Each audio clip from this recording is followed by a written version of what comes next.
a challenge, but she surged back ahead and took the lead. Yeah, 3:10. 3:10 going into those final laps.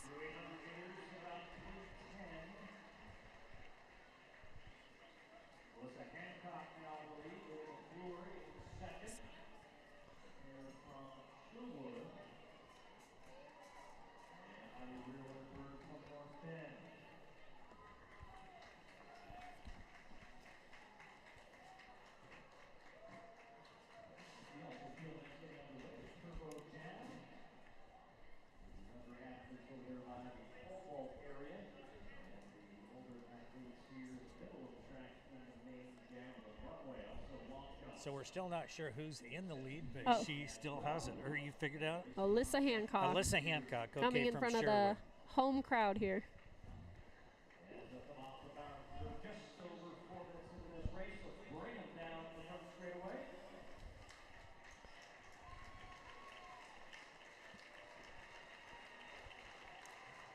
Looks like we have a race going on here. Yeah, this will be an exciting finish today.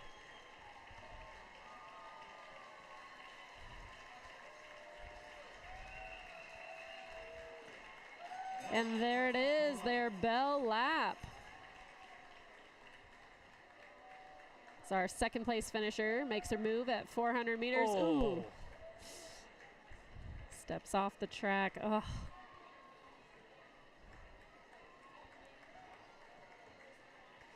We'll see if our leader can hold on. That was a pretty big move. She's still going strong with it.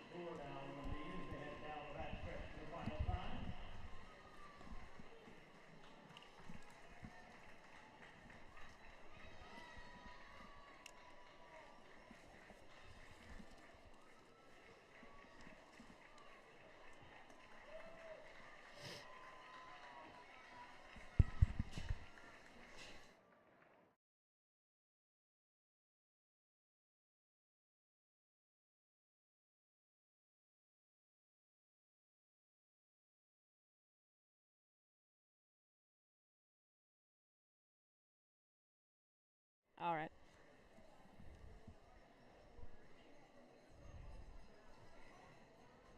And here they come, our leader with her last 100 meters in front of a pretty jam-packed stadium. Wow. Cruising in, possibly looking to break 6. She's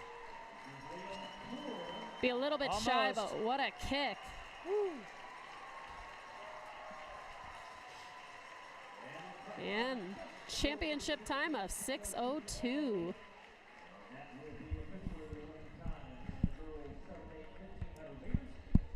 Well, that is one heck of a time there, Bree. And for everybody joining us on the broadcast here, you know, the fun part about going live on site, especially piggybacking ESPN, is sometimes your cables get unplugged, and that was one of the fun parts about what just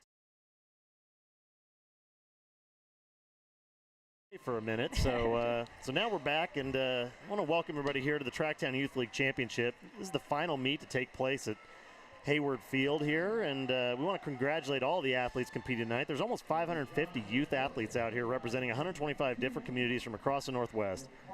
Created by the Oregon Sports Authority Foundation and TrackTown USA, the TrackTown Youth Track League, typo there, presented by Providence Sports Medicine, is a series of free all-comer track meets across Oregon, open to all boys and girls aged 7 to 14. TrackTown Youth League was created to encourage Oregon youth from all backgrounds and income levels to become healthy and active members of the community. They're doing this by inspiring youth to participate in track and field and further Oregon's position as a spiritual home for sport in this country. Now in its 5th year, over 2,000 young athletes participated in 15 regional meets throughout the state, and the top finishers are here right now to compete under the lights at Hayward Field. And we just saw the 7-8 girls 1,500-meter championship in a time of 6:02, I believe, Bree. Yep, that's correct. 6:02, 7-8-year-old. Pretty awesome. That's a lot faster than I could drive it. The Oregon Sports Authority, TrackTown USA, and Providence Sports Medicine are really excited to provide this very special opportunity to compete at Hayward Field right after the NCAA Outdoor Track and Field Championships.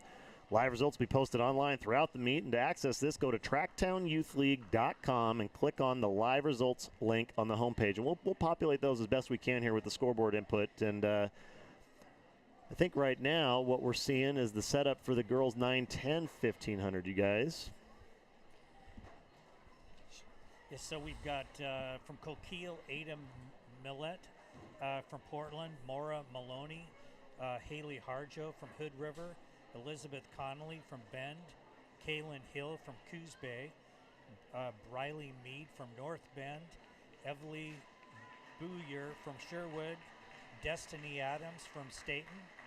Esperanza Morales from Klamath Falls. Marley Petrie from Bandon. Taylor Sheldon from Lake Oswego. Gracie White and Alexa Marino from Klamath Falls. Oh, we got our last 1,500 finisher coming across here. Oh, here we go. Home stretch. We've also got at the line Jade Janacek from Banks, Mariah Aguilar from Tigard, Lily Bigelow from Grand Ronde, Brooklyn Osborne from Hillsboro, Hadley Hughes from Willamina, and Gwendolyn Rasmussen Baker City. They're off. Sky Knox from Bend, Azure Johnson from Salem, Amelia Sides from Eugene, Taylor Blackburn from Klamath Falls, Taylon Bowen from Sisters, and Myra Danish from Portland, and they're coming around the turn.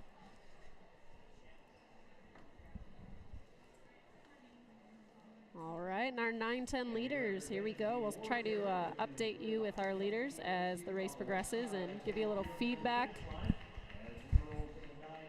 on our 9 and 10 leaders and our top 5 from the 7/8 as well.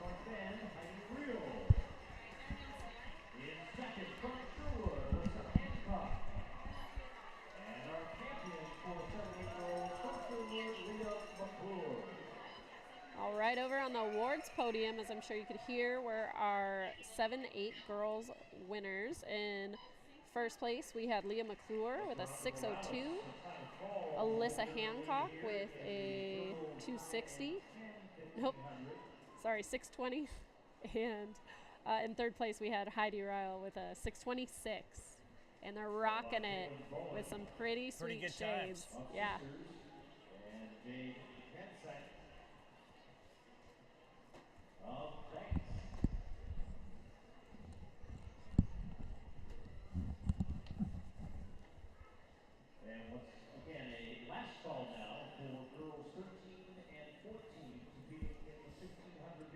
Looks like we've got some competition with the top 4.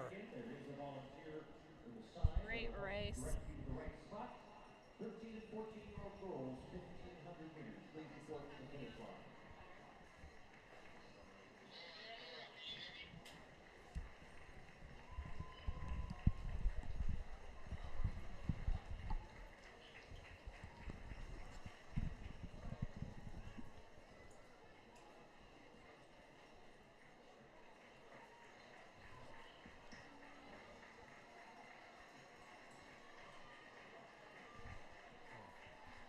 All right, and our leader coming through here in 800 meters in just over 2:40. That's a pretty good time. Should come right around 5:30 to 5:40 for our leader.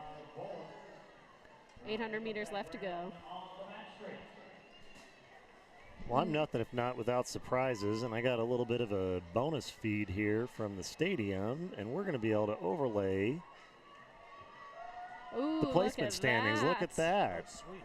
Those are our great. So now y'all can see the feedback of where these runners are based on their placements and names, so home crowd can see what's going on, see the same things we're seeing.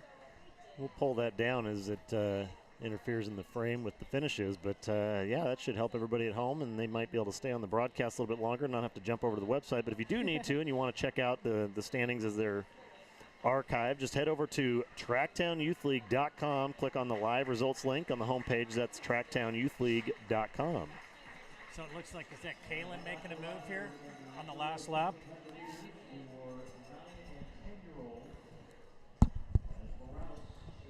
Yes.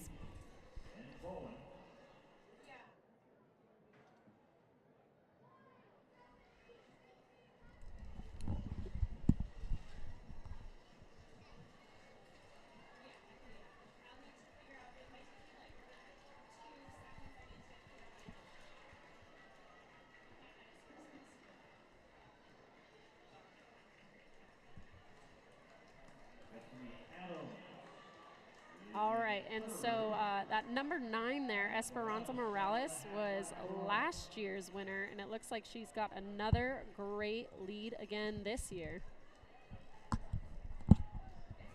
On our website, you can see the past, I believe it's up to 4 years that this program has been running. You can see all the previous results of athletes competing today and athletes in the past. The format of this meet, we're going to be running all of our girls' events first, starting with the 1500, and then follow with the boys, starting with youngest and working to oldest. Then we'll move into the 100 meters around 8 p.m. tonight, and hopefully at 8:40 we'll fly through those. Winning time of 5:05.96.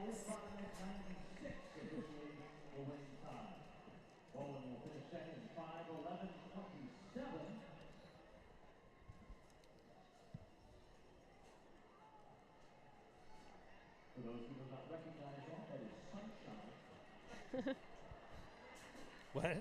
Got some great commentating from our guys down below. That bright light we're all seeing right now is a little bit of sunshine breaking through those Oregon clouds. Haven't seen much of that today. No, not at all. Oh, we've got a race to the finish right now with these two girls. Look at that. Woo, woo, what a finish.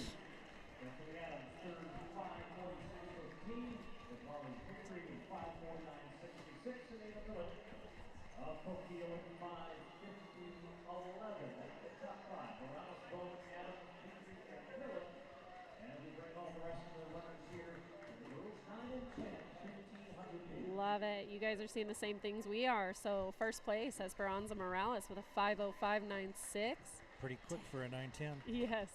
Taylon Bowen with a 5:11.27, and Salem, Oregon's Destiny Adams with a 5:46.15. Congratulations to all of our competitors so far today. You guys are running incredibly fast. Typical of our Oregon distance runners. Rain will never slow us down. Well, see, I guess I don't need to read the names off now since they're popping up on the screen, huh? We'll give you guys as much feedback as we can throughout the day. So next on the line, we have our girls, 11, 12-year-olds.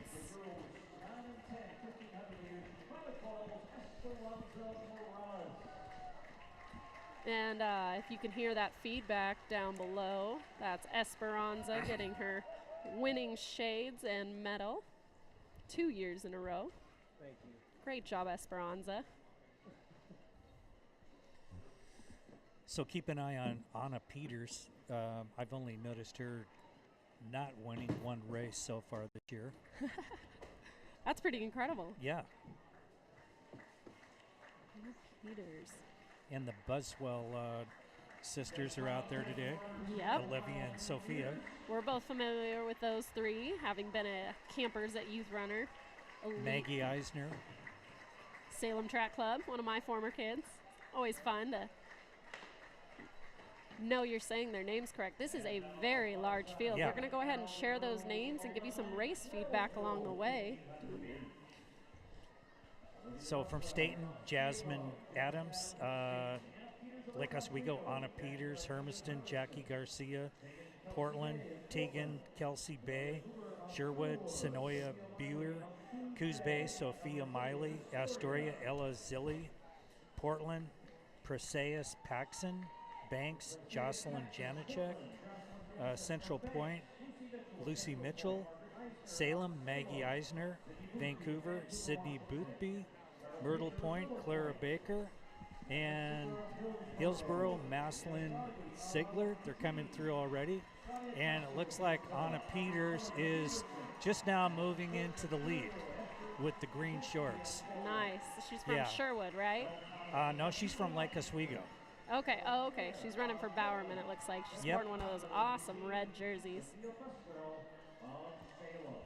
And our leaders are coming through. You'll see those first lap times get faster and faster. Those 7 and 8s were 1:24. And your leader, 1:17.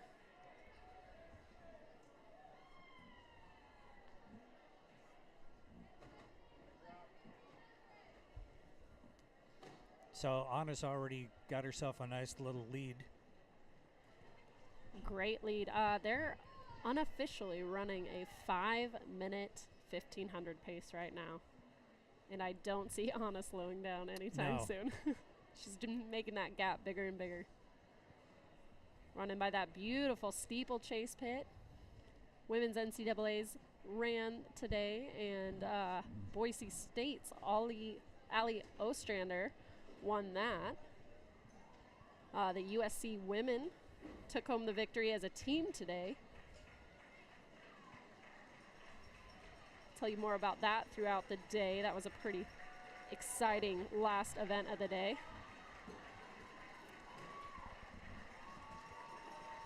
And then second, we have one of our Salem Track Club girls running with a great pack right behind her Sophia? as well. You know, it's hard to tell from up here. Got a great first 10 girls. That's what makes up that pack right there. Yeah, it is. It's Sophia Buswell.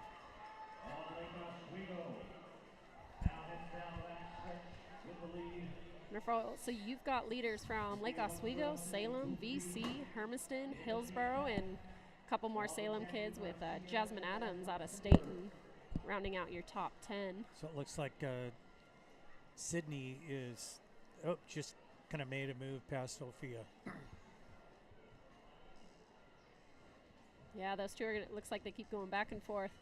Hard to keep track here.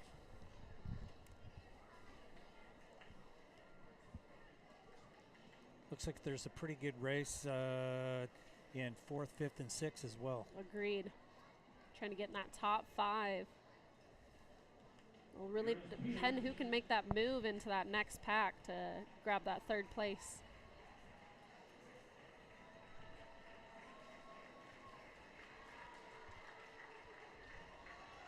Here comes Anna, our leader. Bell lap, 400 meters to go. Whoa. 3:45. 3:45. Wow. She could easily make that 5-minute mark. Yeah, Anna actually broke the CYO meet record in the 1500 earlier this year, I believe. 1500 or 3000, maybe both. But she's kind of been on a tear. It's incredible. Training is paying off.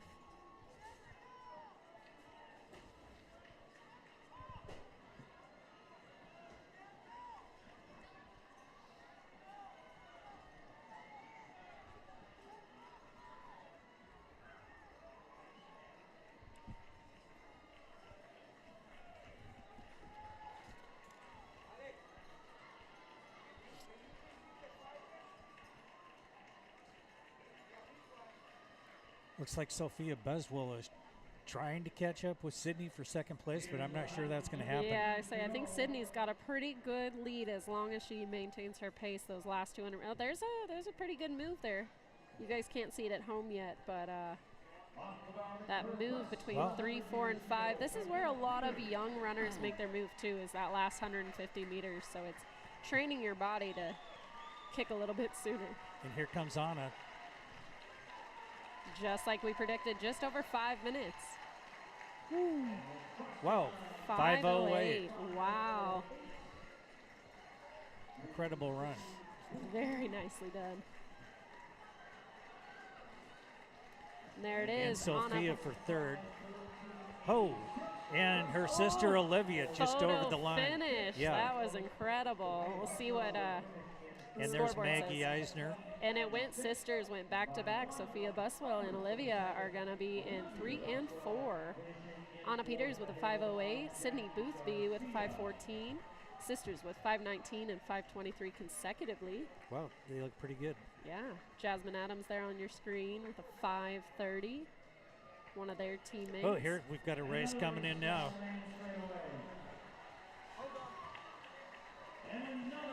And another one coming here. Look at this. Leave it to distance runners. They never give an inch. Incredible finishes. A few more athletes on the track, and we're going to go ahead and line up our 13-14, our last girls 1500 race. Okay, this is of going to the be a evening. barn burner right here. We've got Natalie Ruzaskas from Richland, Tatum Chap from Scotland. Salem, Hannah Gronke from Astoria, Kate Peters, Anna's sister, and you can bet that she'll be bolting out to the front from Lake Oswego. Corbin Sexton from LeGrand, Eliza Ekman from Roseburg, Marissa Adams from Staten, Harley Gomez from Etna, California, Magdalene Williams from Bend, Jenna Justice from Fort Jones, Jordan White from Nehalem, and Grace Mueller from Hillsboro, and there they They're go. off. Strong pack. Quite a few returners in our 13-14. Corbin Sexton of LeGrand, Eliza Ekman of Roseburg, Marissa Adams of Staten, from Etna, California, Harley Gomes, Magdalene Williams of Bend. Now as they get older, you'll see them start to be a lot closer together, not so spread out. We'll see how these 10 competitors, how close they can all keep together. Got one girl out there in lane 2. So that's Kate Peters in the lead. Matching your sister. Yep. I like it. Good.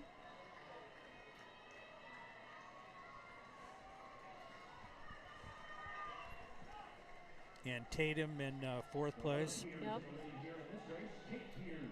Right now on your screen.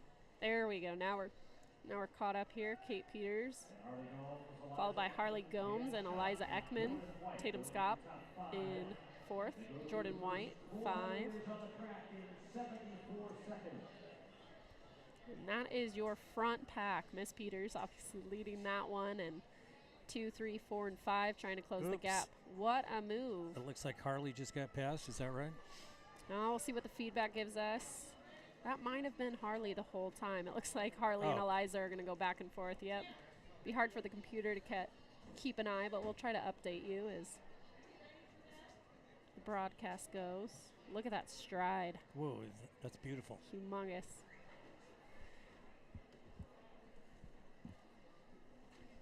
Ready for the 7 and 8-year-old boys in the turbo jab. You can enter the competition venue at the finish line. They can report to the area. And our 2 field events that we'll try to give you some live broadcasts of throughout the day are the boys and girls turbo jab and the long jump. Much of the long jump you'll be able to kind of see in the background. Try to give you some names of those athletes. 13 and 14 years of age, with Kate Peters still in the lead. Peters now Ekman in 7th. And Peters running just over a 5-minute mile pace. And Jordan White of the Halo. Yeah, maybe like a 5:10, I'd say. Coming through at 2:37, 2:35. Oh, so who's that coming up in that just moved up into Yeah. fourth?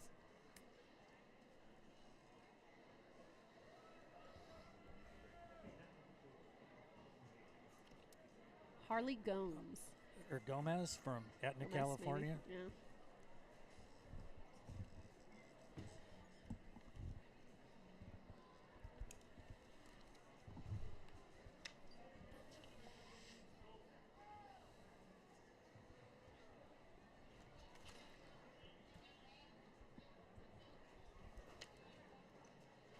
Oh, she's totally making a move on Tatum right now. The top 3 finishers in the 7 and 8-year-old girls turbo jab. Looking forward to the awards area. And our 10 have spread out quite a bit. Eyes are predominantly on Miss Peters, coming through her bell lap right now on camera there, as you see in a 3:38. Well, it looks like Tatum is holding her off. Yeah, it's going to be a battle for third place, that last podium spot. Yeah, so Kate Peters is first there on your screen, Eliza Ekman and Tatum Scott. And our, you'll see them in the background there, our little 7-8 boys getting ready for their race.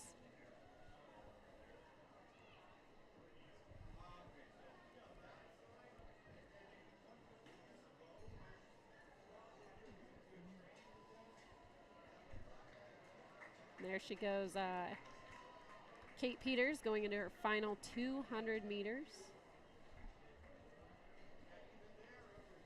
Sister ran 5:08. See how she compares. You know how the sibling rivalries Yep. always go.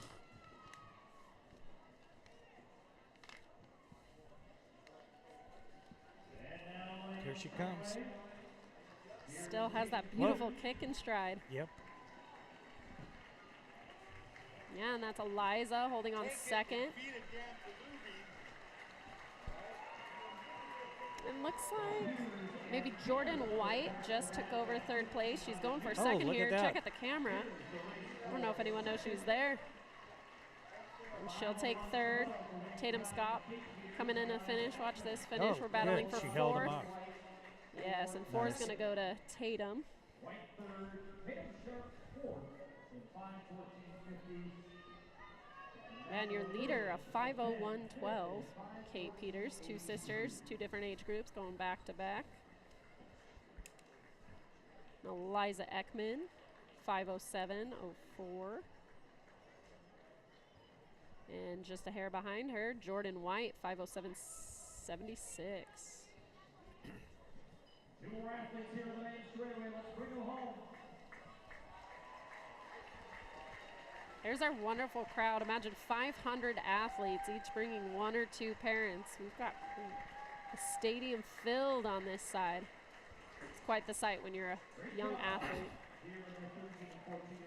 So we got the little dudes over there about ready to take off the 7 to 8-year-olds. Yeah, who do we have tonight? From Newburgh, Jackson Lewis. We've got Landon Adams from Staten, and they just took off.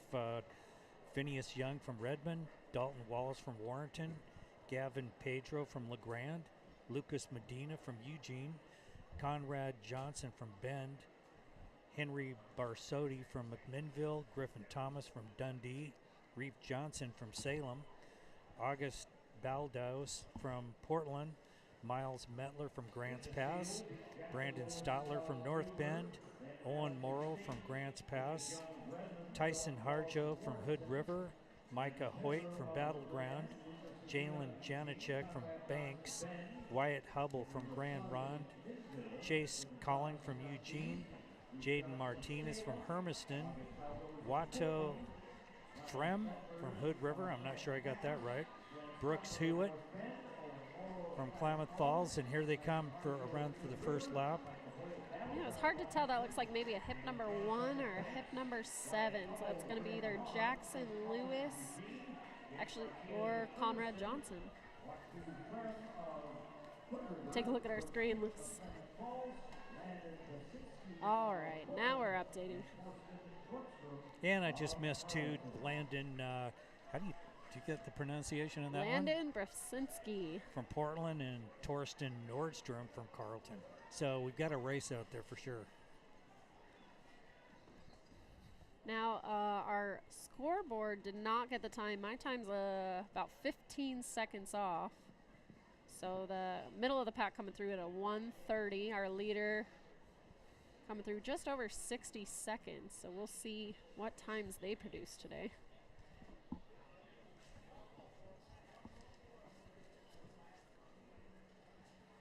That's what happens. We try to get through these races very, very quickly. Want to recognize our top three finishers in the girls 13 and 14, 1,500 meters. In third, from the Halem, Jordan White. As the boys come around, if you look in the background, you'll see our awards podium. And our winner from Lake Oswego, Kate Peters. That's Kate Peters, going to be our leader from that 1,500. Followed by Eliza Ekman and Jordan White. Eliza and Jordan both running a 5:07. Well, you got some pretty determined 7 to 8-year-old runners out there right now. Yes. Couple red jerseys leading. So we've got Jackson Lewis and Griffin Thomas leading the way, and Landon looks like must have gotten third there. And it looks like Griffin is starting to make a move. Yeah.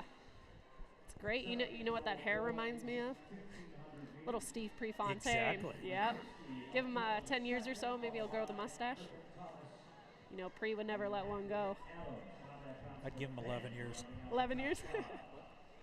There he goes. What a move. I'm digging the backwards hat by third place as well. It's always fun to see how these kids dress up for big race day.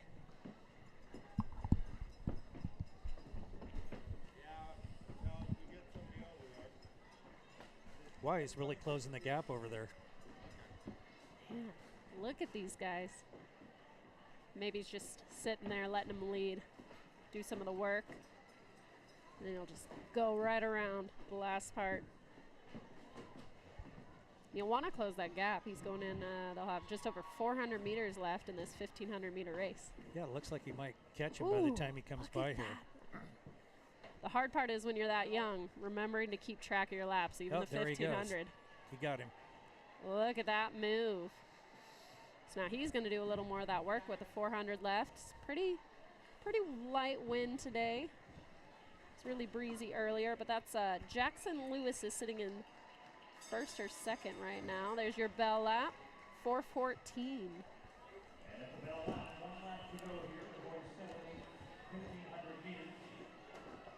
They'll be ahead of our girls 7-8. The leader in that race was a 6:02. Look at them. Side by side, both boys wanting this race so badly. Oh! Yeah, first move, 300 meters. That was my favorite spot in the 15 to take off as well. See if he can hold him off.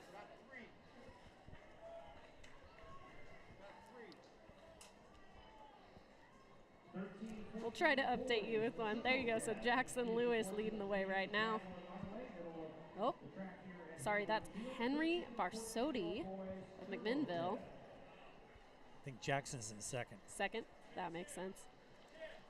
And they're gonna lap that one guy first.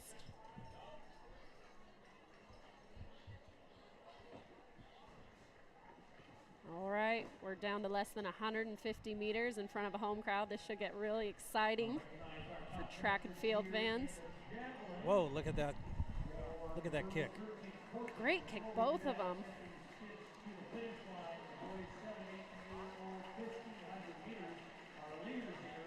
Jackson was going after him, but it's just not going to happen today. Not today. I'm sure these two will be competing against each other for many years to come. Yep. Unofficial 5:45. Oh, 5:42. So it was Jackson Lewis. Dan, okay. we'll have to watch that these wrong. names. Yeah. Sorry, so Jackson Lewis in first. 5:42.49. Henry Barsotti with a 5:45.26. Brandon Stoller with a 5:50.30.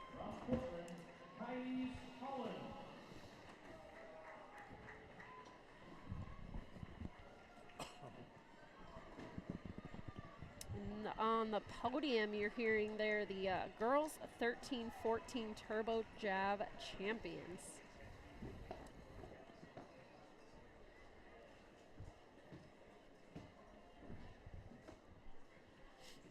Get the 9-10 boys are lining up. It's a They're huge about ready to heat. go. You got Yeah, all there's those names 24. okay? Whoa. From Newburgh, Luke Greller. North Bend, Miles Heed. Portland, Jace Brzezinski. Baker City, Gabriel Schwartz. Troutdale, Alex Escamilla. Kane Helberg from Baker City. Cole Gwynn from Salem. Kyle Weichel from Seaside. Duncan Morrow from Klamath Falls. William Lehman from Astoria. From Aloha, Jackson Bostix. Bryson Hanna from West Richland. Sebastian Clarkson from Hood River. Hunter Hurl from McMinnville. I think Hunter's going to probably be a standout runner here today. Definitely. Carter Bravery from Eugene. Olson Ronan from Portland. Nerson Schmidt from Portland. Andrew Galagos, Richland. Nakoma Liebelt from Grand Ronde. Lucas Satterley from Beaverton. Wyatt Nickel from Redmond. Ian Morlock from Eugene. Jan Slavik from Hillsboro. And Mulu Star Hollow from Astoria, and they're off. It's going to be a barn Big burner pack. here. Yeah. Very large pack as they all settle in there into lanes 1 and 2. A couple of them still out in 3 and 4.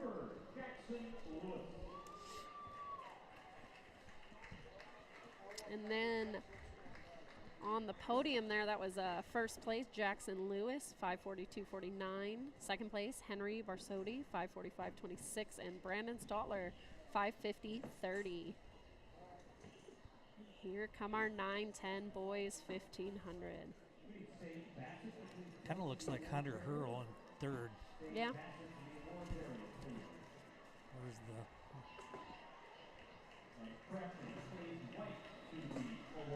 We'll get that leaderboard going for you. Get the binoculars out.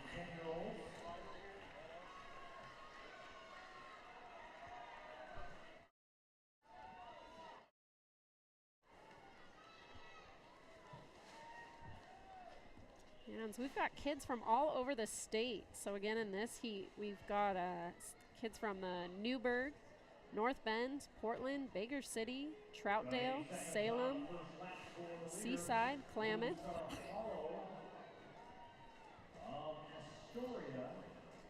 Actually, that's one of the cool things about the TrackTown Youth League is that in some of these areas there really wasn't a track program for kids, and just for anyone that wants to come out and give the 400-meter try. If that doesn't work out, they can try the turbo jav, and if they just want to do it for fun, that's great. But if they want to come out for the competition and give it a go, then you've got the championship here. So everything's good about it. Pretty exciting. I still love the little prizes they get. First place gets gold sunglasses. Second place, looking at it last year, it looked like maybe a pair of silver, and then third place gets these really sweet white ones. So first, second, or third, great. Looks great like there's prizes. four guys fighting for the lead here. Yeah, your leader looks to be Mulu Star Hollow out of Astoria, going neck and neck here with another. Oh, well, the lead just changed.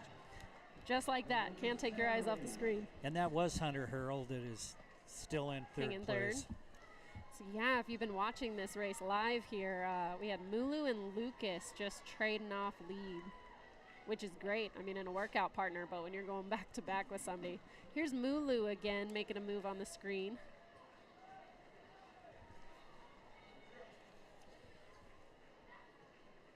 Hunter Hurl there in third. And Lucas Satterley leading the way right now.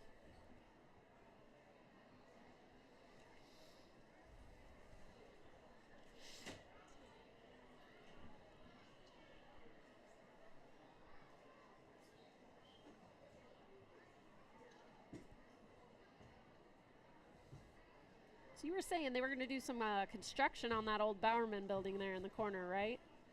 I've seen some pictures. Dan, what do you know so far? You said they're going to tear the whole place down? I really do. There's a lot of stories going back and forth. There's quite a bit of stories going back and forth, and there were some very interesting articles in the Oregonian the last week. A couple people have a couple different opinions, which is always good for conversation.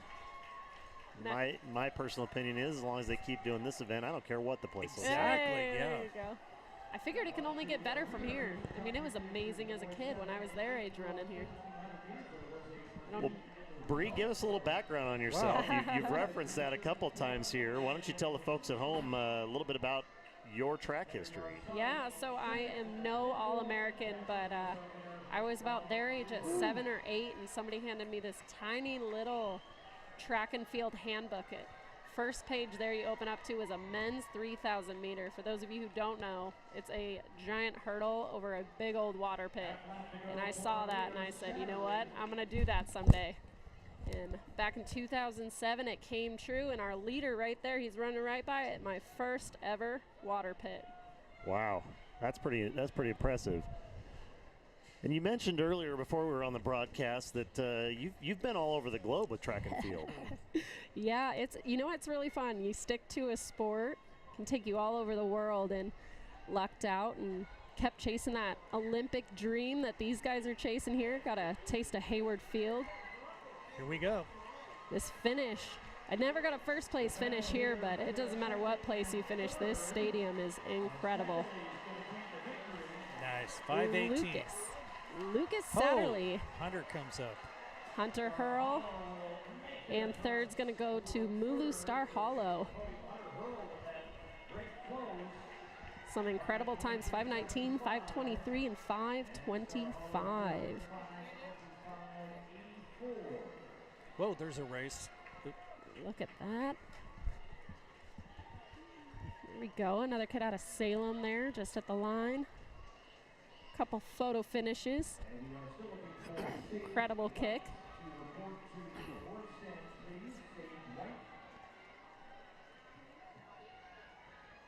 And, ooh, I'm going to give it to the all black there. Black and white taking the next spot right after. The 11-12 boys are just about ready to go. From McMinnville, Sam King, Gearhart, James Rohrer, Owen Powell from Eugene, Vlad Stanisu from Lake Oswego, Jacob Bostic from Aloha, Henry Bond from Wairika, California, Corbin Reeves from Coos Bay, Zane Moore from Portland, Daniel Hakey from Ashland, Tommy Lehman from Astoria. Tommy did pretty well over at the statewide middle school meet a week or two ago.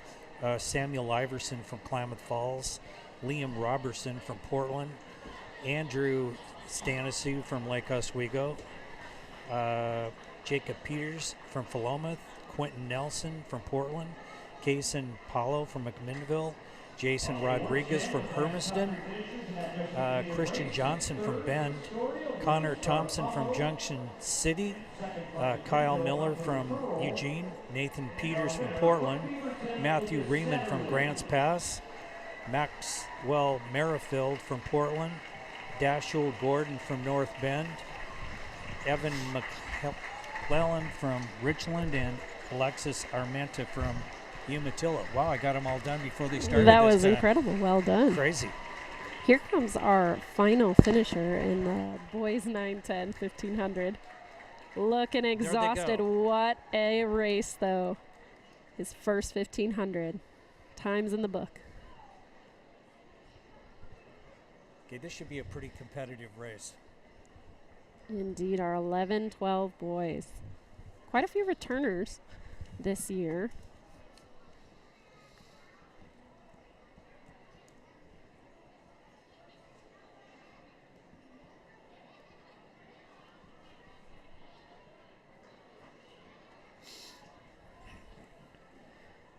Yeah, we've got Vlad, who ran in 16 and 17. Liam Roberson, who ran in 2015. Quite a few returners from last year. Looks like Vlad and his brother right there in first and second. Leading the way. Yeah, it looks like thought I saw Sam King. Is that who our current leader might be? Nope, you correct. No, it's Vlad. Yeah, Yeah, Vlad both and his boys out brother of Lake Andre. Oswego. Yeah. Whew.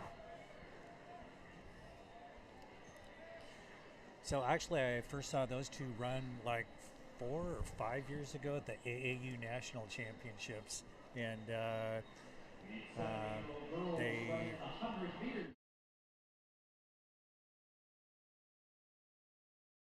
Catch that track and field bug. It's hard to get rid of it. yeah. Yeah, so I was talking about earlier.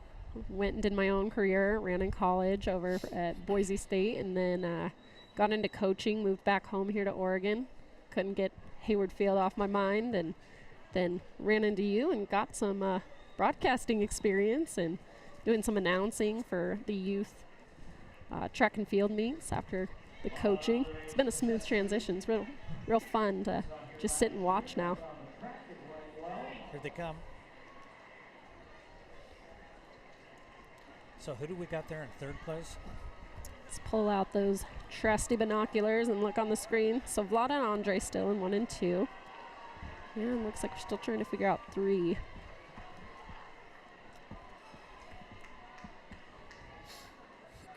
Another Bowerman boy in 4th. So you got Zane Moore in 4. Yeah. And McMinnville's Kaysen Paolo in 3rd. Looks like Kaysen ran last year too, out of Willamina.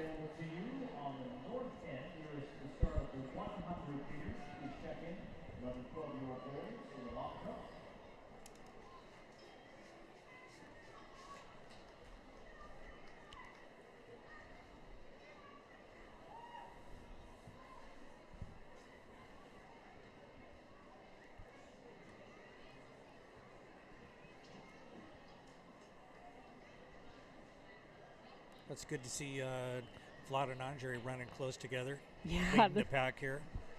You think Andre will have a big move at the end? Try to I'm pass not his brother? sure. One lap to run here at the All right, leaders at 3:31. Still Vlad Stancescu and Andre Stancescu, 1 and 2. And pretty good race going here behind them for the rest of the places. Jason Paulo of Pittsburgh, Henry Vaughn of Wairika, and Zabel of Portland. It does seem like he's actually closing the gap there a little bit on his brother. Yeah. I'm going to go with form here, though, being a former coach. That slight lean forward tells me Vlad might hold him off. Andre's got the same thing I did when I was young and running, was that chin up. Just drop his chin. He'll have no problem getting his brother at all.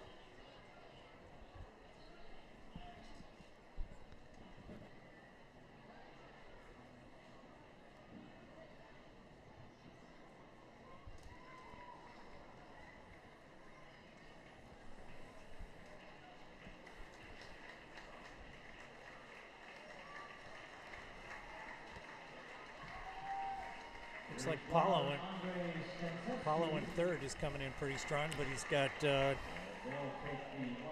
Vlad unofficial Should've made- 4:54.24. Yep, 4:56. the fourth place kid should have made his move a little sooner. Right? Yeah. I hated those races. You're like, I knew I should have started sooner. It's all right. He's got many years to perfect that final kick, figure out the best place to start, and that was Case and Paola. Paulo of McMinnville finishing third in 5:01.96. Henry Vaughn in fourth and Zane Moore in fifth. And okay, so in kind of fun facts here, it looks like, fortunately, Vlad ran a 4:50.21 last year, and with this colder weather, ran just about the same time, but a 4:55. Oh. Well, this next race, the 13, 14-year-old boys, is one I'm pretty excited about.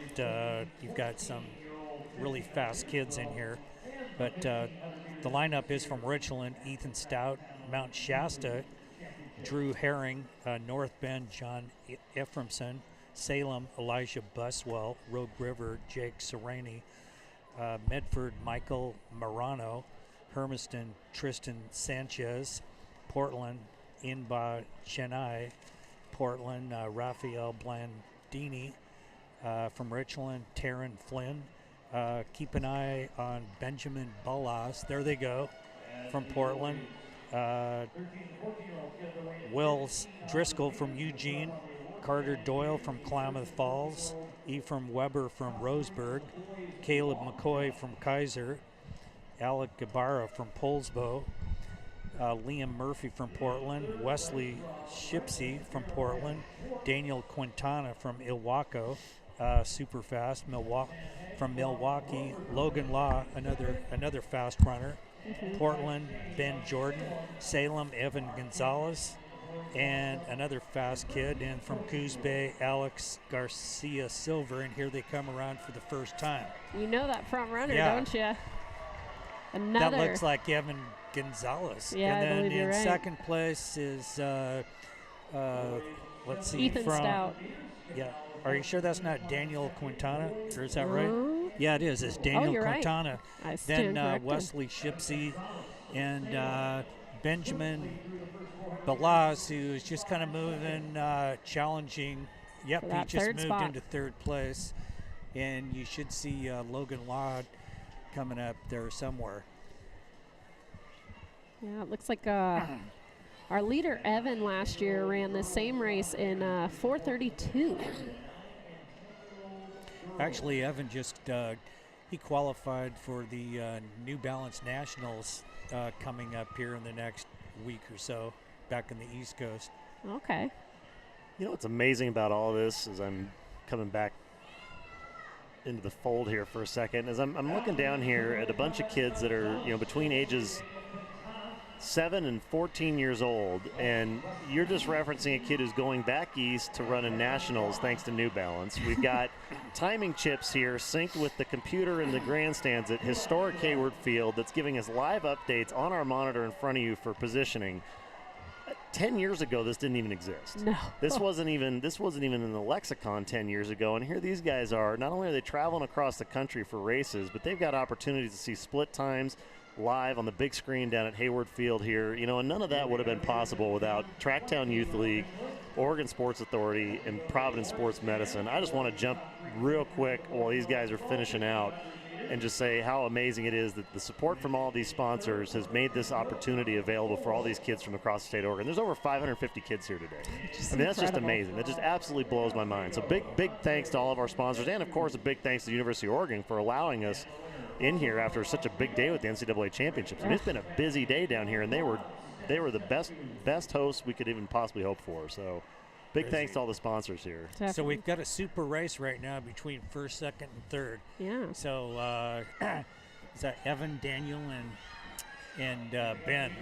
Ben Balaz, right? And wow, yeah, this is going to be one heck of a final lap. So. Ooh, look at that move. Wow. Yep. I don't think any of these boys are going to give this race up that easily. See what moves get made here. Benjamin Balash is in third. Down the backstretch for the final time.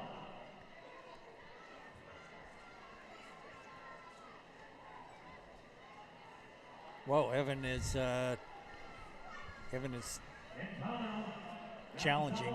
Yes, holding on with 200 meters. This is going to be probably the most exciting last 200. Holy smokes. And these boys are in middle school right now, running just phenomenally. Look at this finish. 100 meters with just a 4:03. Whoa. Holy. Whoa. Look at this. Listen to that crowd. Incredible. It's going to be oh my gosh. Man. Photo finishes are my favorite. You don't see them too often in a distance race.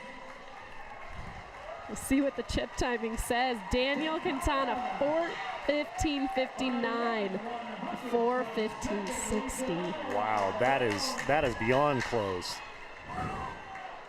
Hundredths of a second. Wow. Boys, incredible job. These guys will be really fun to watch here in high school. Both laying on the ground at the end of their race, giving everything they had. Unbelievable. Prefontaine once said, you know, if someone's going to beat me, they're going to have to bleed to do it. And I think those boys follow that quote to the heart, to the T. Incredible race, gentlemen. That was the race of the day so far, for sure. Agreed. That's my favorite.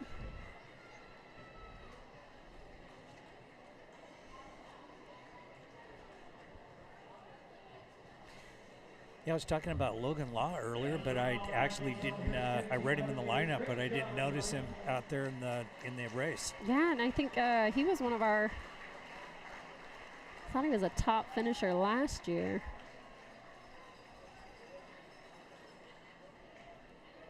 Yeah, so when he was an 11-12, he ran and won this race with a 4:42.72. Wesley Shipley, he was sitting, or Shipsy, sorry. He was 4:45 last year and improved on his time this year with a 4:29.91, and we were watching him in fourth for quite a while.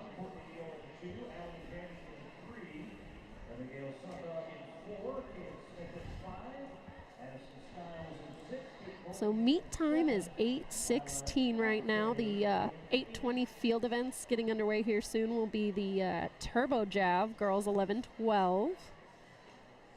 And looks like we're going to start 9-10 girls as well. And then in the long jump, 8 o'clock starts, we got the 9-10 boys. Oh, here comes 100. I love it. What do our heat sheets say here? Take a look at the hundreds. Oh! Well, if that lap last photo finish wasn't enough. Look at the girls' 100 in lanes 4 and 5. That's going to be Abigail and Cadence out of Richland and Salem. And this one's going to go to Abigail, followed by Cadence. 300ths of a second, not bad. 4 and 5 are often the fastest in the heats, seated in the middle. Heat 2, we're going to have Taryn Vossi of Medford, Blakely Leslie of Jacksonville, Molly Rasmussen of Baker City, Juliet Davenport of Marcola. Here they are. These hundreds go so fast. Man. This is a coach's dream. When you're a sprint coach, see your athletes just go, go, go. We'll have 3 heats of the 100-meter girls, 7/8. It's going to go to lane 6. That's Tori Sherman of Eugene. Her home track. It's a little unfair. Quite lucky there. And our last competitor there was Liv Carr out of Bend. In Heat 1, we had Dakota Davis, Courtney Neal, Allie Janey, Abigail Sondag, Cadence Smith, Addison Skiles, Kate Norton, Lila Takte. And here in Heat 3, lane 2, Essie Kimblinger. Next we'll have Sadie Smith. Wow. They're going faster than any of us could ever read these off.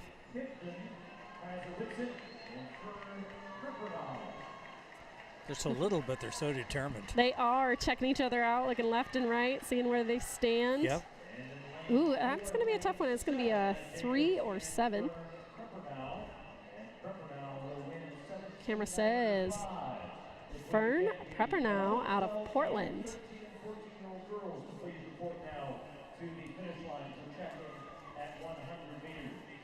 Next up are our 9-10 girls for the 100-meter dash. Lane 1, we'll have Marley Petrie out of Bandon. Lane 2, Alexis Hudson out of Portland. Lane 3, Zari Thomas out of Eugene. Lane 4, Aster Jones of Portland. Lane 5, Desta Jameson of Salem. Lane 6, Kylie Hartzell of Paulina.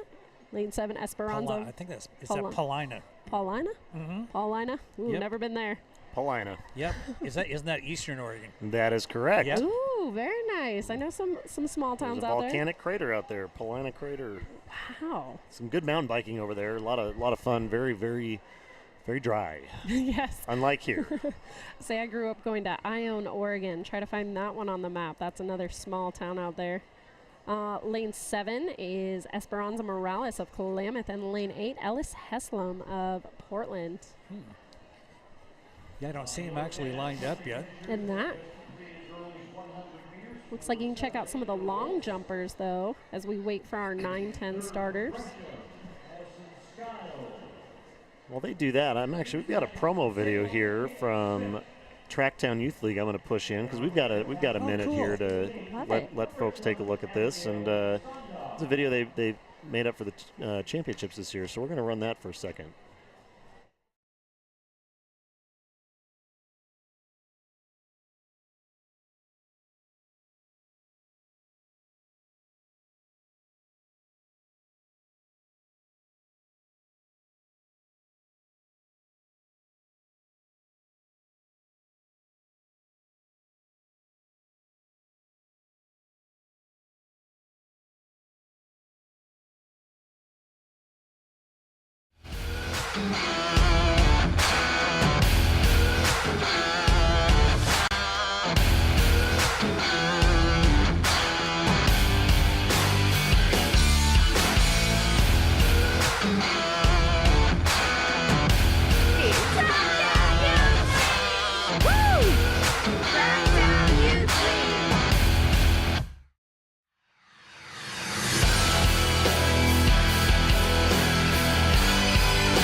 example of what it looked like prior to the kids racing this year. Good stuff there put together by TrackTown Youth League, and looks like the girls are getting staged for the 100 meters here, so they should be ready to go in a second. Our fastest seed time for these 9-10 girls is a 14:42. And that is by Aster Jones out of Portland. Really? She'll be in heat 1, starting with the fastest and then progressively going down in times from there or up. You know what's funny? What's that? I tried to run the 100 meters. It never worked. Was always really really good at the long distances. These girls currently run faster in their 100 than I did. Really? 15 seconds in college. It's about as fast as I could go. Well, they're at the line. They are. And these are going to go really fast again, so we'll try to get you the finishers and their times and get as many names rattled off as possible. There it is. Heat 1, 9-10 girls, 100-meter dash.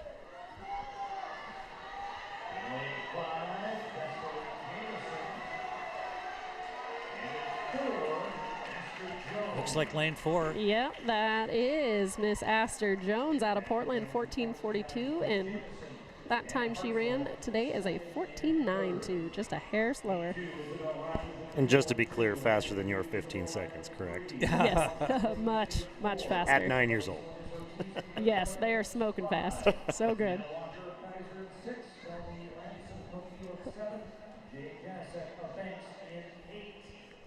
And hopefully you could hear all those names. We have a guy down on the floor there calling out lane assignments as well. Fastest seed time for this heat is a 15:44. And that is lane 4, Lily Lodgson of Baker City. Lily Logston.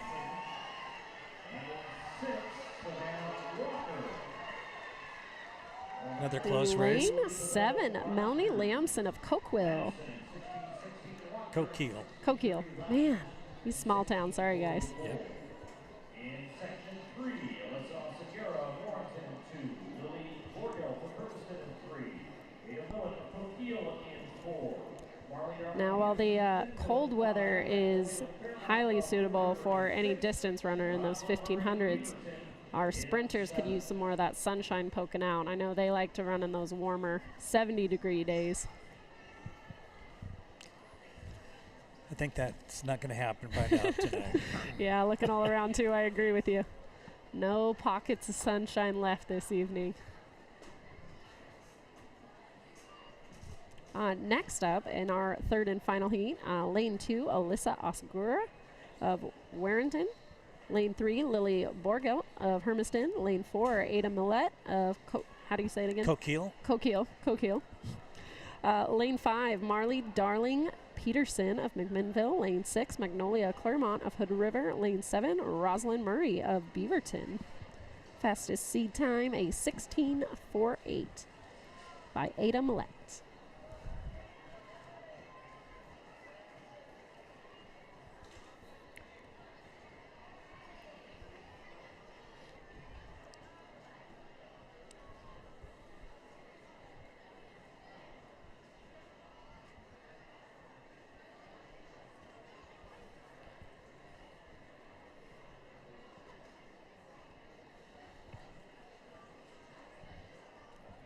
Looks like the turbo Jev is getting going over there across the field also.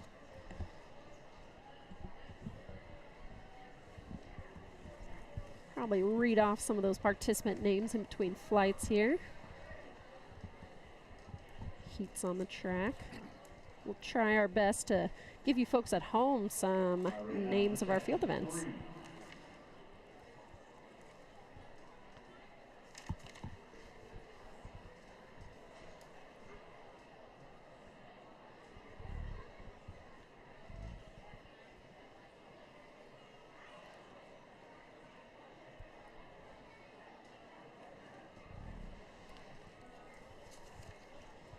Yeah, a little bit of trivia. The inventor of the turbo jav, Tom Petronov, is actually a friend of mine, and he invented it when he lived in South Africa, and the government hired him to go into the townships and teach how to throw the javelin to all these kids.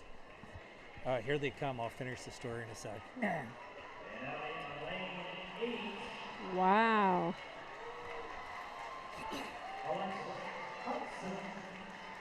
Thompson. Looks like we had an ad there in lane 8. Crazy, but so he anyway, he invented the turbo jav just as a safe way for kids to throw the javelin. So, and it's sold worldwide, and he Incredible. now also has like a turbo shot and a turbo hammer, which are safe to throw. And so kind of hats off to someone that could just take an idea and in the interest of youth sports and make it all happen. So Incredible. The kids kind of love throwing the turbo jav more than the regular jav anyway. Coach Club, and that was the first field event they went to. That and long jump. There's something about jumping and playing in sand that kids just can't get enough of. Both great field events to start. This is our 11-12 girls 100-meter dash. this is a close one. Yeah, 3. My guess is 3. Mia Bray Peterson out of Lake Oswego. And that is correct with a 13:54. She's going to improve on her seed time in this championship race. Section 2, Anthony Contra of Eugene, Haley Star Hollow in 3, Astoria, Lakeisha Hudson of Portland in 4, Delaney Snark of Linville in 5, McKenna Donovan of Bedford in 6. It's kind of getting to that really cool time of the night here where with the lights on in the stadium and the sun's kind of gone down and no rain, which is awesome. Yeah. And kind of seeing out the clouds and a little bit of the sun there. It's a kind of a really nice feeling. Yeah. I remember looking at last year's broadcast, those foothills. Perfect for distance training. Here we go. Heat 2.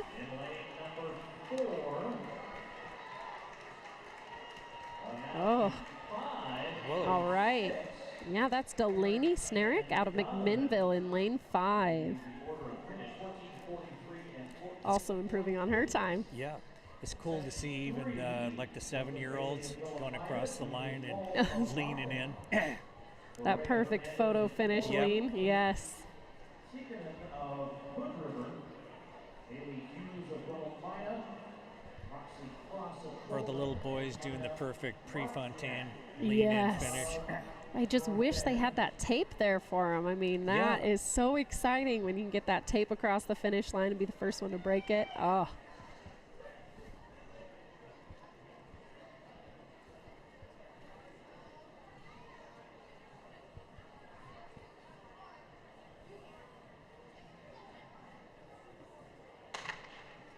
And while they don't start with blocks here, you saw some of them down in a ready position as if they did have blocks, and it seems to have paid off.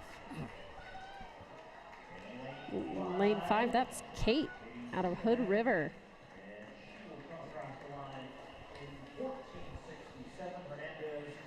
Wow. Almost a full second improvement there for Kate.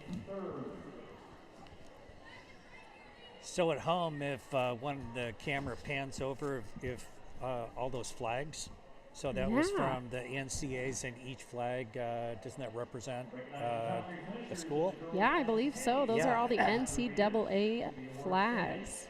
And then a few years ago when the World Junior Championships were here, Okay. so then there was a flag for every country, which was really cool. Oh, the World Championship would be an incredible event to attend. And So, then- Dan, obviously being a man in the know, why don't you tell the folks at home a little bit about your background? Because, I mean, besides knowing the inventor of the turbo jav, you've got quite the history. Okay, well, I I don't have a background of a big-time runner, but I am the editor of Youth Runner magazine, and this is our 23rd year, and so it's fun for us to kind of watch some of the young runners when they're 7, 8, or 9, 10, and then to see them progress into high school or to the Olympics. We've had some athletes that we featured in high school that have actually gone on to be Olympians, such as like Jordan Hasse, who is now running the marathon. Yes. And when she was in high school, she was on the cover of Youth Runner. So it's just kind of fun to watch these kids. Oh, incredible. See, not a bad gig. You get to travel the world. Yeah. See them all.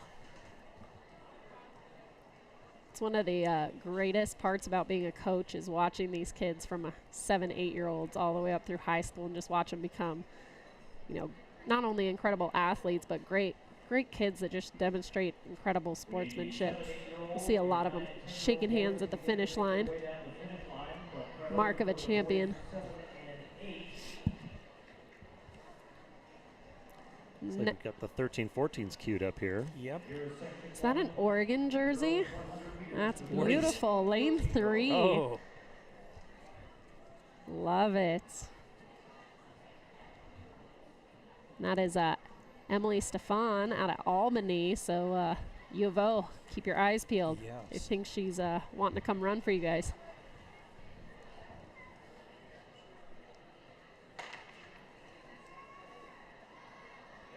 Here we go. Whew. I think that Oregon jersey fits her quite well. What a lead. Incredible. Now, she had to pull out there. Hip flexor? Yeah, looks like it. But, hey, she finished her race, stayed in her lane the whole time, so it won't be the time she wants tonight, but incredible job finishing that race, and we'll make sure some trainers get down there and take a look at her.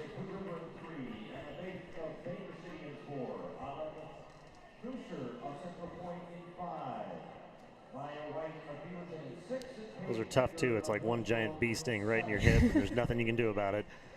Oh. Got another duck. Not so much the duck jersey, but we got a duck shirt down there again in lane 3. See if she has that same finish. Fastest seed time, though, will be going to lane 5, Autumn from Central Point with a 13.80.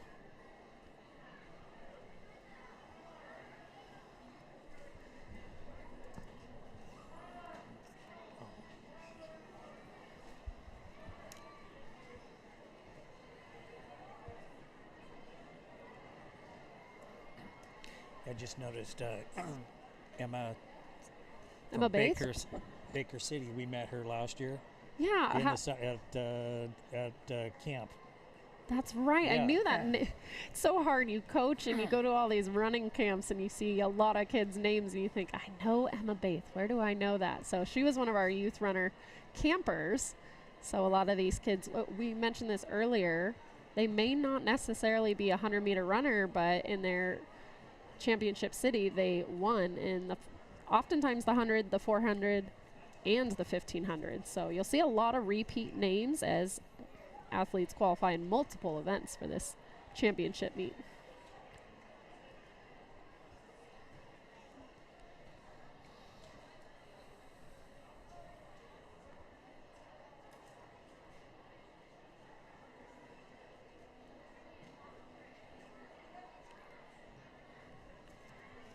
Well, there's some more 100-meter runners lined up. And it looks like Emma ran last year. She ran a 14:10 in this championship meet. Oh. Little gun malfunction, maybe? Often happens. Get, 6 or 7 rounds? There's always that one faulty one. Helps you get the jitters out.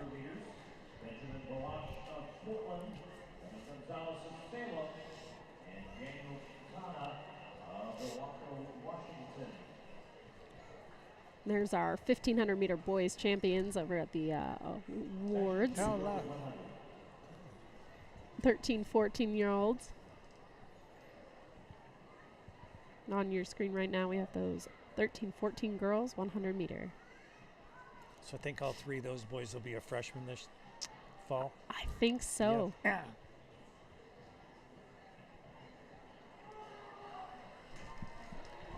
Merging in the shadows here, lane 3. Lauren Griggs, Hood River.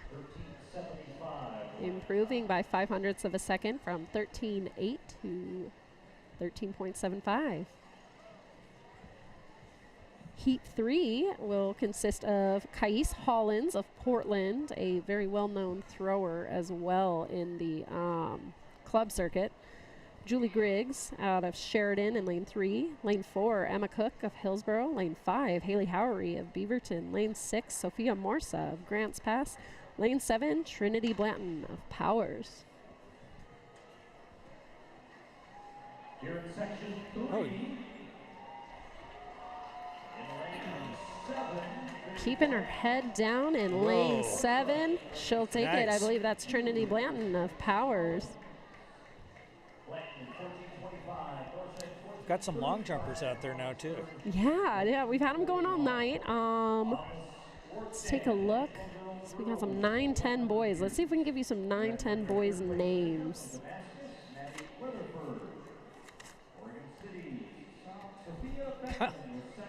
Yeah, they're all lined up there. Over at the long jump? Yeah. Quite the lineup. As you get older, it gets a little bit smaller of a field, but yes, that is the long one for parents to wait for. The good part is they can take their 3 attempts at any time. They could take them back to back and then go to a running event, or back to back and go over to javelin. So Yeah, and actually some of these kids are doing 3 or 4 events today, so that's really fun for them. it's incredible. Oops. Oh, Oh, no. no. Little guy down. Let's see if he gets back up and right back into it. nope. He'll try, but not today. And that's tough. Maybe they'll give him another shot. And that's lane 5. Of 2 heats, that's going to be Kai Peroni of Portland.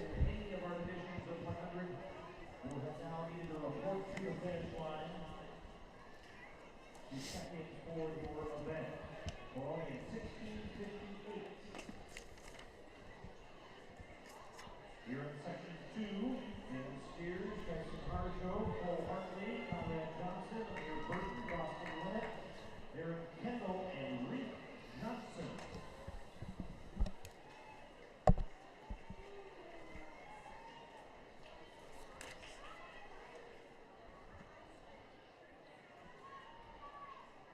So you know Ben Balaz, right? Yeah.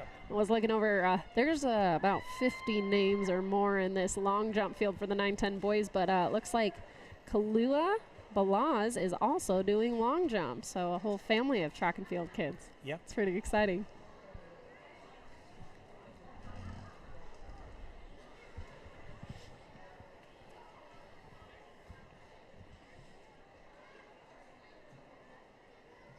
Looking for the following girls to report to the org stand, please. And they're off. This is heat 2 of the 7-8 boys, 100 meters. Oh, man, they're coming. Here in the other section of the 7-8-year-old 100s. Oh, Come down the main straightaway. Look at those feet turn. Wow. I thought the little guy in lane 4 was going to I get it, know, but I he thought so couldn't quite too. do it. Yeah, so that's Cole Hartley out of Eugene with a 17:31. Not too bad. And Amir Burton, close second, 17.32. Well, that's kind of normal, though, for sprint events to be a couple hundredths of a second away. That 1,500, that 14 boys, 1,500 neck and neck like that, that doesn't happen in distance events nearly as often.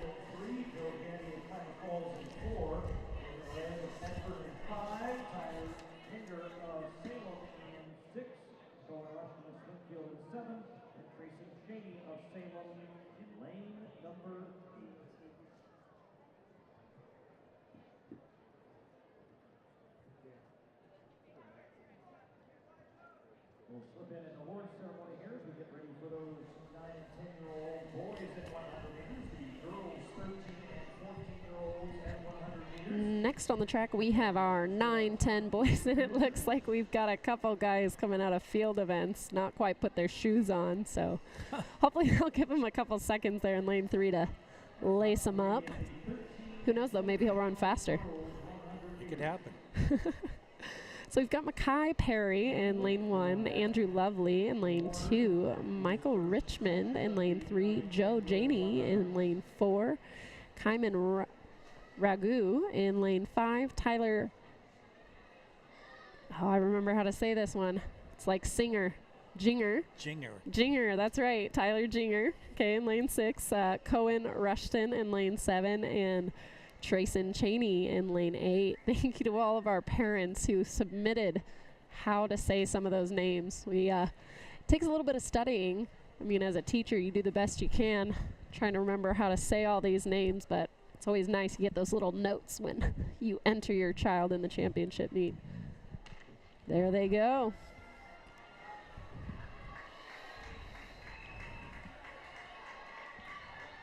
Whoa, this is going to be a close one right here. 4 ways. Beautiful. Oh.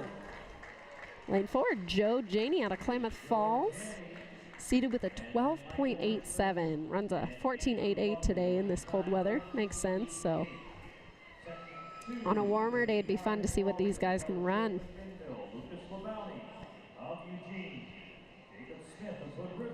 So while they're setting up here, Bree, explain that. You guys have mentioned this a couple times. Longer distance runners tend to like the colder weather. Shorter distance like the warmer weather. Give us a little background here for everybody at home who might not be as deep of a track aficionado as everyone up here. Well, I'll tell you this much. My middle school students always ask me, why do I have to learn this? How does it apply in life? Well, I fell in love with math and science. And the science behind it is those muscles need to be warmer for those short, quick fire muscle fibers to react. Distance runners will use a little bit of slower muscle movements. Galen Rupp will tell you otherwise, though. If you break down his 1500, he runs all of them incredibly fast. But generally it comes down to the muscles. So that warmer weather is definitely more favorable for the distance or for the short events. Distance runners, I don't know, run some incredible races in the rainiest of weather. Perhaps it's just the endurance aspect of it. This is heat 2 of our 9-10 boys, 100 meters. Oh, false start. Let's hope that was heat 3, correction. And a possible false start. Hopefully they'll just keep those times. With a photo finish like that, I hope those boys get to keep those times. Usually at this age, they don't disqualify. They'll give most athletes a warning or 2 and try to let them run that race, but it looks like they're huddled up, talking it over, seeing if they need to run one more time.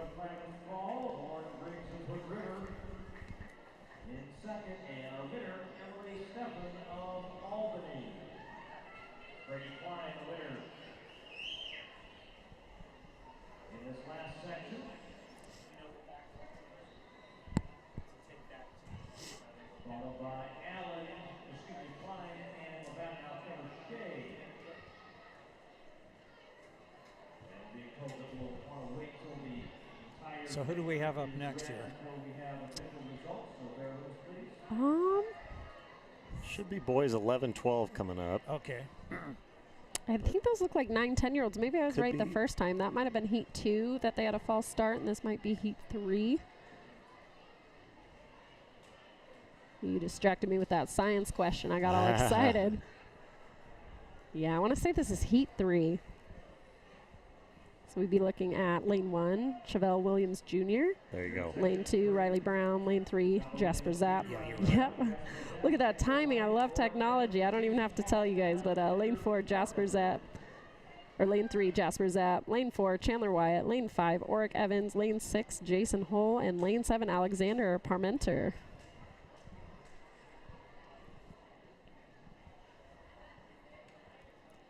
And it does look like they might be walking. Dan, can you tell, are those 13, 14 boys walking, or are those our 9-10s that just ran? They walking them back?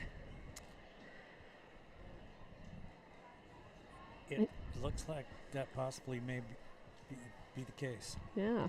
Hopefully we'll see that really close photo finish again.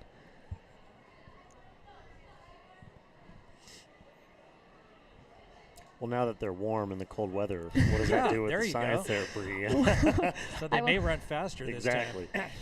Athlete to the home crowd, I would be nervous as ever if I had run a really good time, and if I hadn't, I'd be thanking my lucky stars that I get to run again. That's a second chance. That's really good.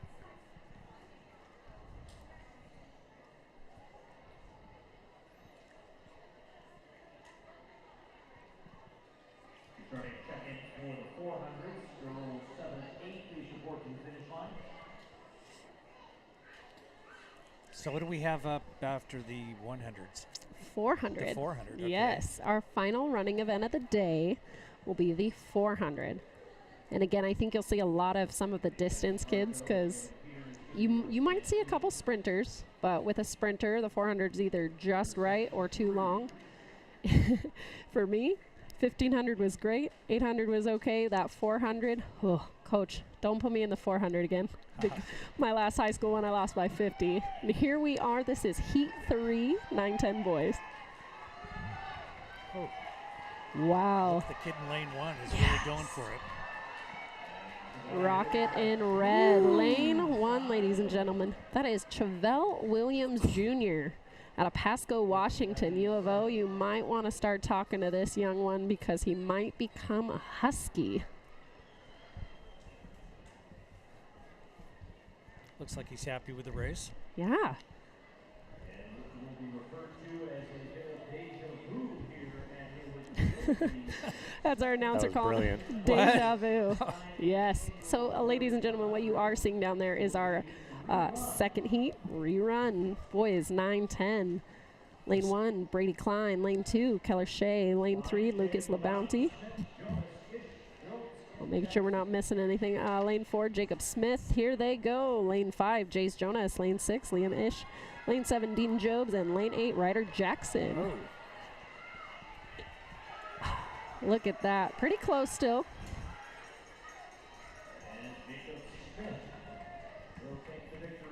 Hood River. So how does that compare to the first heat they ran? You know, I didn't catch their times on the last one, but 15:21 is not too bad. Fastest seed time was a 15:08, also by Jacob Smith. If you look at the start line, you can tell they're a little bit taller now. Yep. On the podium, the 7 and 8-year-old boys 100 top 3. 11, 12 boys. From Eugene, Jace Cullen. Most of these boys should be right around the 6th grade, though those ones in the middle do look like they could be high schoolers at this point. Hitting their growth spurt early. We'll see how they perform today. This could be a real fast heat. In this heat, we've got athletes from Boardman, Klamath Falls, Salem, Damascus, Langlois, Bend, Medford, and Eugene. 11 and 12, 100 meters. Chavez in 1, Manning in 2, Coburn in 3, Arn in 4, Stevens in 5, Johnson in 6, Rang in 7, and Phillips in lane 8.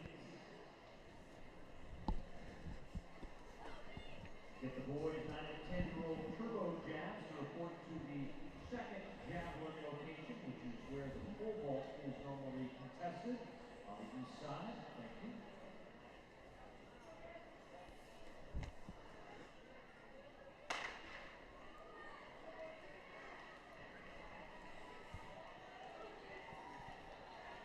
In lane number 5, Dalton Steers.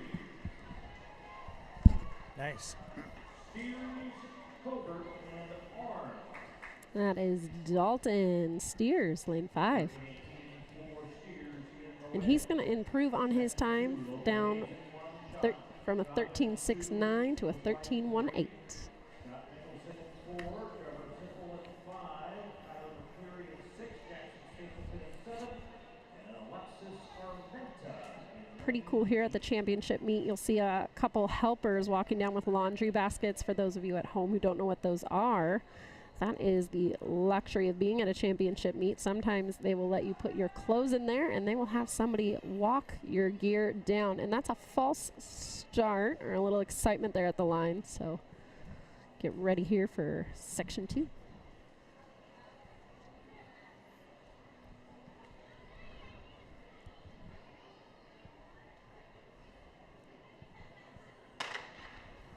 Beautiful start that time. We're in section 2, pretty even race here midway through. Lane 5 and lane 2. Ooh, and lane 1's going to try to get a run in there. That was some great moves in lanes 1 and 4. Our technology is going to go to Trevor Sipple, 14.45.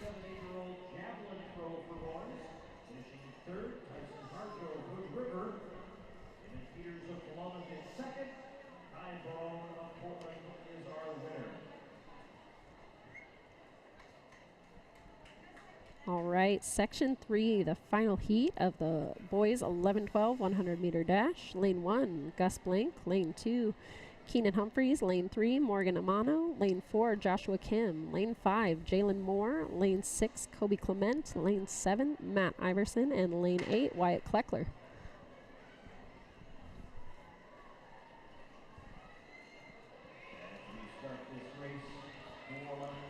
Wow, this guy's got a lead. Incredible. Good form. Good development so far. That's lane 6, Kobe Clement out of Newburgh. 14.19. That's an improvement for him this season. Really? Yeah. Down from 14.75, which is what second place Jalen Moore took today.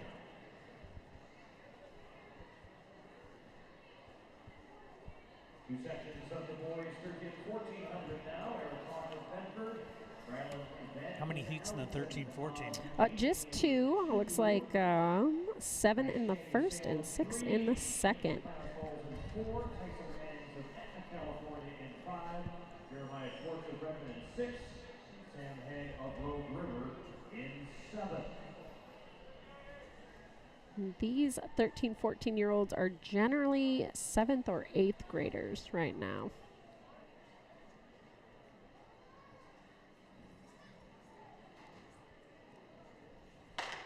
This is Jensen Garrett, Jacob Silva, Brandon DeSala, Phoenix Martin, Cameron Polari, and Brian Blank.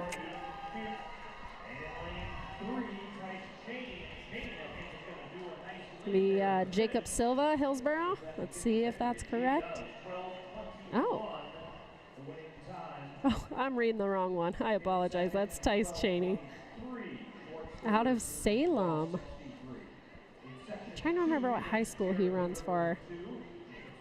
Or he'd be middle school. So it's probably looking at South Salem High School. They have a transfer program in the Salem-Kaiser district, so he could kind of go anywhere he wants. He might have been wearing a West Salem sweatshirt, if I'm not mistaken, so he South could Salem, be taken. West Salem, Sprague. They can kind of move around a little bit down here. Yeah, it's incredible. That's we all used to joke over at Southridge about running over to Jesuit, but none of us ever did it. We just stayed at our home school. It's a whole new world. Now there's 10 years Mountainside later. out there too, so you got a whole nother option. Exactly. That school looks beautiful when you drive by between Sherwood and Beaverton. Well done, whoever designed that. All right, here's that Heat 3. So yeah, in Heat 1, apologies, we had Eric, Ryland, Tice, Aiden, Tyson, Jeremiah, and Sam ran that first heat. Oh. Those names before. What do you think? Was that lane 3 or 4? I don't know. Oh, no, It that was kinda 4 and looked 5. like 4. Let's see. It says it's Phoenix Martin, lane 5. Oh, Ooh. that'll be an improvement. Yep. Wow. Wow. 12.90. Well, Wow. you can't get much further than a 100th of a second, so those two will share the podium spot. First time tonight. Down to the 1,000th there even. Wow. Wow. Phenomenal. Well done.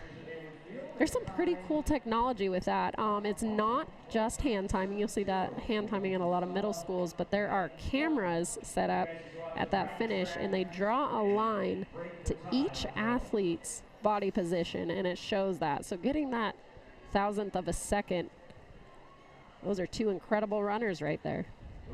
You know, and if it wasn't for TrackTown Youth League and Oregon Sports Authority partnering up with Providence Sports Medicine, we'd be sitting here with stopwatches and binoculars trying to figure out what's what. And I mean, the technology that's down here, I mean, this is tens of thousands of dollars worth of equipment for the Youth TrackTown.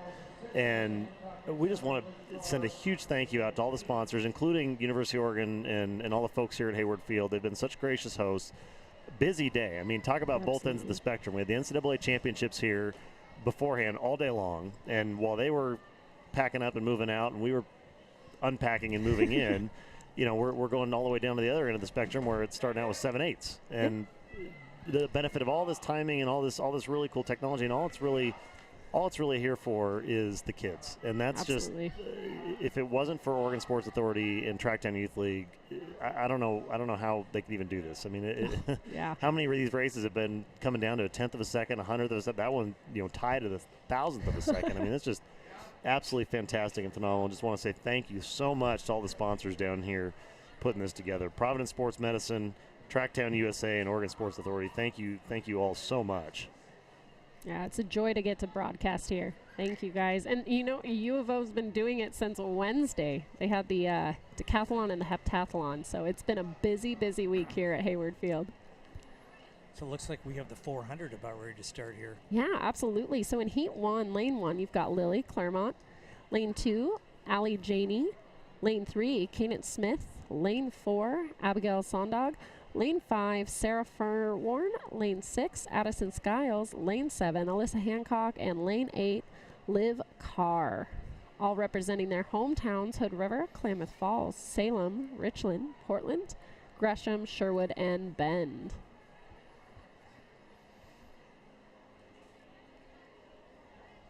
And you can see those sprinters keeping warm, getting some of those jitters out with those starting line jumps. I never knew, I was never a sprinter, if those actually worked. Most of the time those were last minute just bursts of energy to get all those nerves out. Yeah, definitely nerves.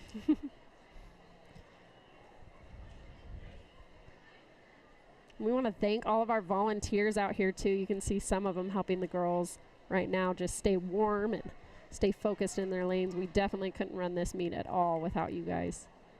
Thank you, all of our volunteers and staff. I just spotted another Oregon shirt down on the long jump runway. There you go. Yeah, and a sweatshirt I see out there too.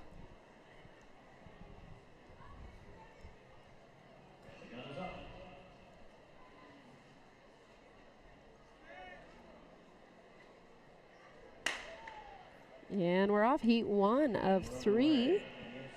Girls 7-8, 400 meters. Now in this race, for those of you at home who don't know, a 400 you are required to stay in your lane the whole time. Whereas when we saw the 1500, they did a waterfall start and got to cut into lane 1 as long as you have a stride and a half in front of the person you're cutting in front of. So.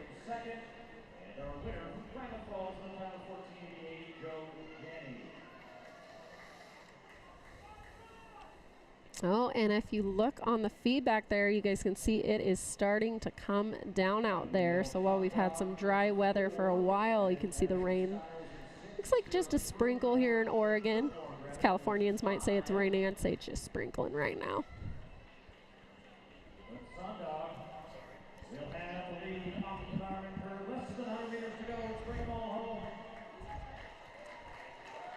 This is Abigail with an incredible lead.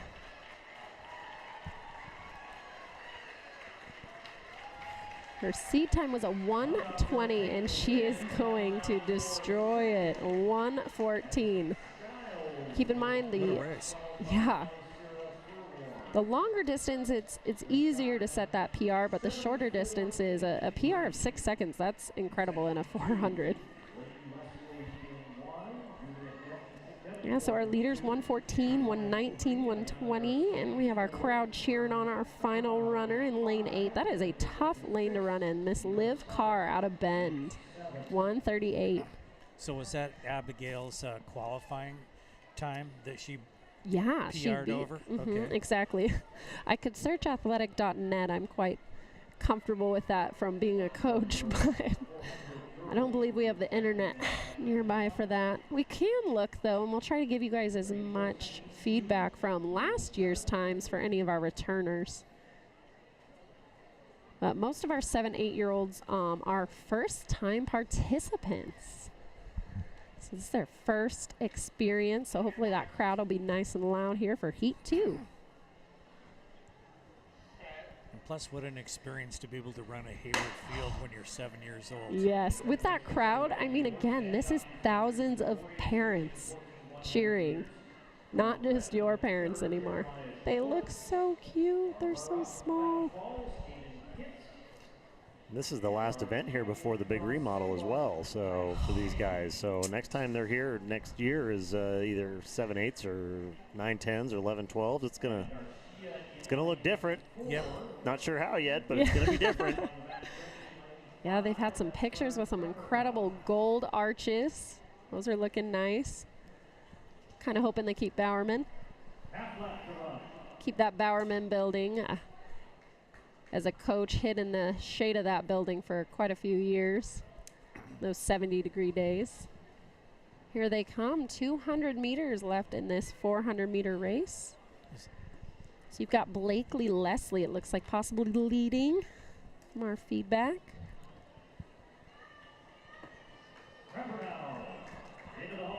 Lane 5, correction, is Fern Prepper now out of Portland. And the rain is starting to come down. You can see people, parents in the crowd starting to move up to get out of the rain here. Well done, Fern, 1:25.31. It's an 85-second lap. Well done. And lane 3 and lane 1, that was Channing and Blakely finishing out their 400.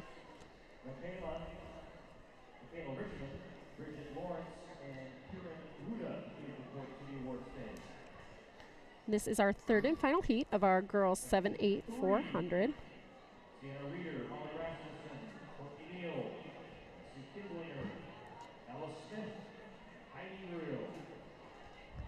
And the cities they're all representing include Portland, Baker City, Vancouver, Washington, Forest Grove, Warrenton, and North Bend. That's a drive. Yeah, I was thinking that. I was a little worried about making it here in 2 hours with the Oregon State hosting the baseball championships, and made it just fine, but North Bend is quite the drive.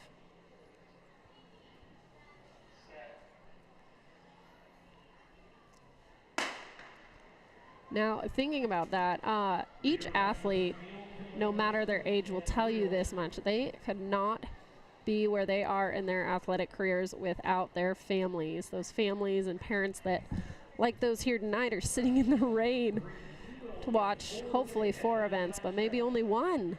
So thank you, Mom and Dad, for all your investments in these athletes here, and every track and field runner, jumper, and thrower. We may not say it enough. We just had Mother's Day and Father's Day, but we appreciate you bringing your kids out here in this cold, rainy weather.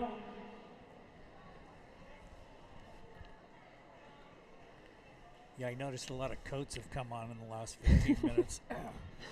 Definitely, the hoodies are up.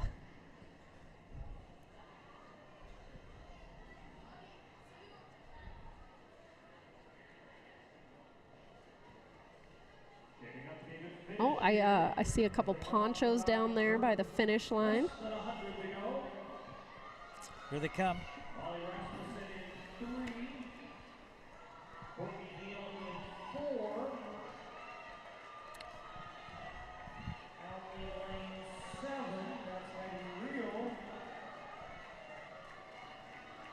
And this is one tough race. Lane 4, Courtney Neal, Vancouver, Washington, improves on her time, down from 1:32.30 to 1:28.23. That's a pretty good improvement. Yes, very good. That was Essie Kimblinger and Sienna Reeder rounding out those 7-8 girls, 400.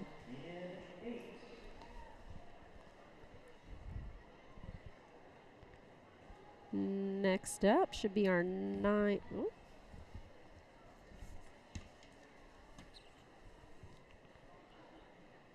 Second heat of the 9-10, is that it? Yes, good. We're catching up here on the screens, but we have our 9-10 girls 400.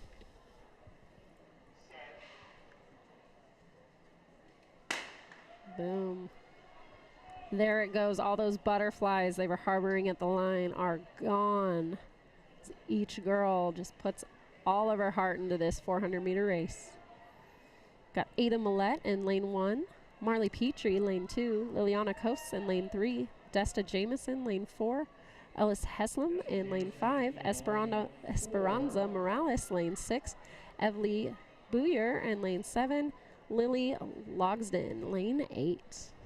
Representing their hometowns, Coquille, Bandon, Portland, Salem, Klamath Falls, Sherwood, and Baker City. 200 meters left.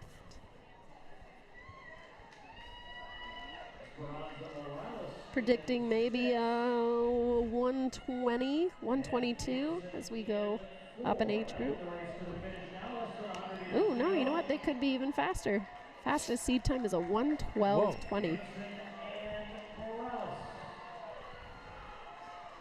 Yes, and Miss Esperanza Morales was one of our winners last year in multiple events, and here she does it again, lane 6. Was she in the 1500 earlier? Yes, she was, Okay. exactly. Both years. I was watching last year's feedback, and she's incredibly talented, ladies and gentlemen. Somebody you want to keep an eye on over the years. See if I can find her time from last year.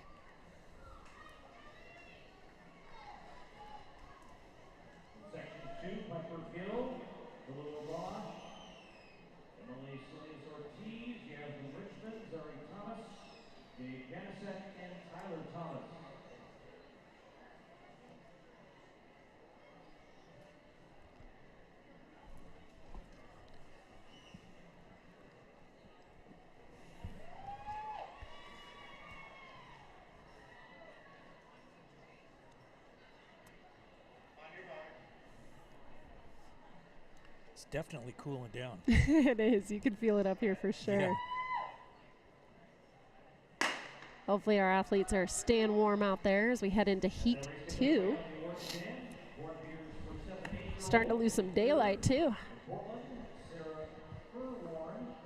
And we've got Piper Gill in this race, Kalua Balas, Emily Salinas Ortiz, Yasmin Richmond, Zari Thomas, Jade Jenick, and Tyler Thomas. Representing Eugene, Portland, Umatilla, Banks, and Dundee. Fastest seed time in this heat is a 1:17:1.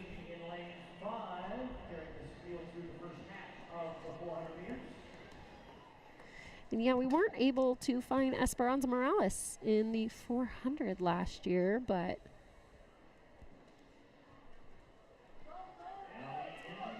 let's see, we'll check the 7/8s. There she is. She was a 7/8 last year. She ran a 1:15 and went 1:09 this year. It's an 9:10. Wow, that Now this is was a lane good performance. 5, Zari Thomas out of Eugene. Believe she runs for Emerald Valley right now, one of the club track and field teams. So she, I don't think she has any intention of leaving Hayward Field.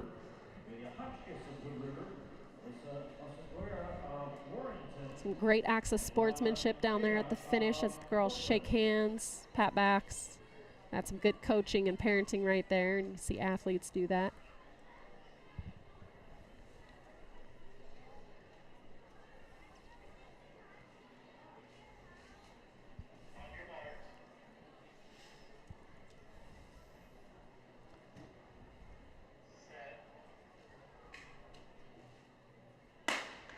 All right, this is heat 3, 9:10 girls, 400-meter dash. Lane 2, Frances Taggart. Lane 3, Sylvia Ekman. Lane 4, Maddie Cross. Lane 5, Magnolia Claremont. Lane 6, Amelia Hotchkiss. Lane 7, Alyssa Asgura. And lane 8, Lila Shea.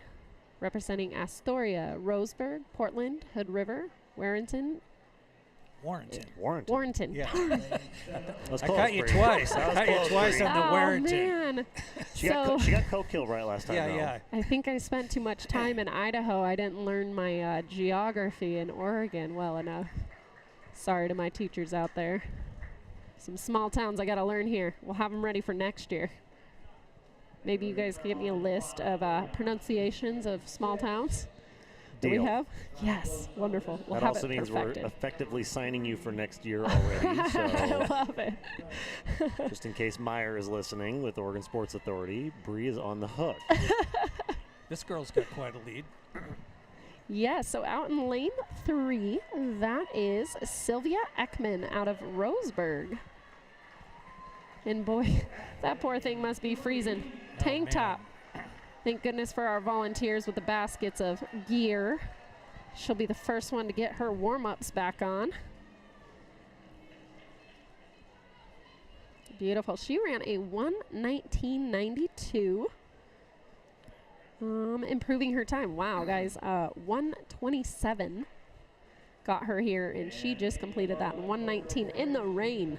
Yeah, it's kind of a cold rain tonight, too. I mean, for being in June. Exactly. We all thought we were in. It was summer. I mean, my middle school students were struggling to stay focused, and then the rain hit. So maybe this last week of school we'll be able to keep them calm. Makes me a little nervous, though. I got to put together field day, and if we keep this Oregon rain around, it's going to be a mucky one. All right, 11-12 girls, 400-meter dash. Heat 1, lane 1, Michelle Bierman. Lane 2, Delaney Snerick.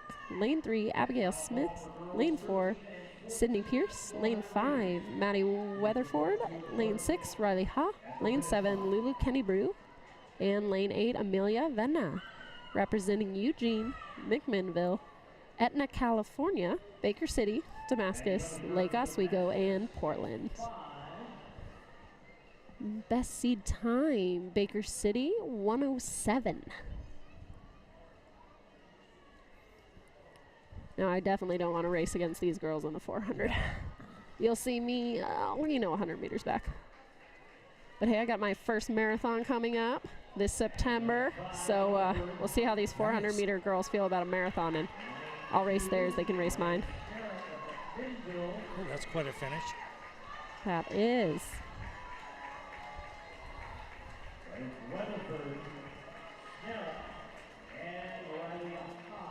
Yes, so Maddie Weatherford's going to improve. She had a 1:08.30 to get here and just ran 1:04.93. Well done, Maddie. Great job, Delaney, Riley, and all of our other competitors as well. Keep up the great work. Make sure you guys stay warm.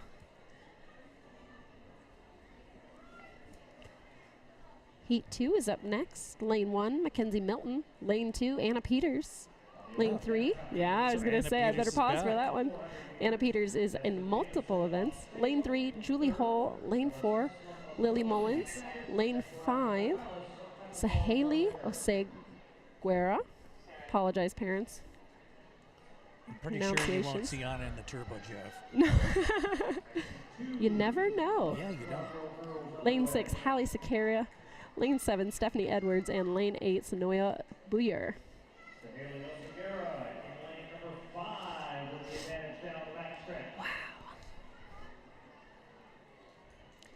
They don't just look fast, they are fast. They are. These it's times true. are smoking fast. They're not even in high school. This is just incredible. It's a mix of just gifted talent as well as incredible coaching. Oregon is a very fun place to coach no matter what age group you are.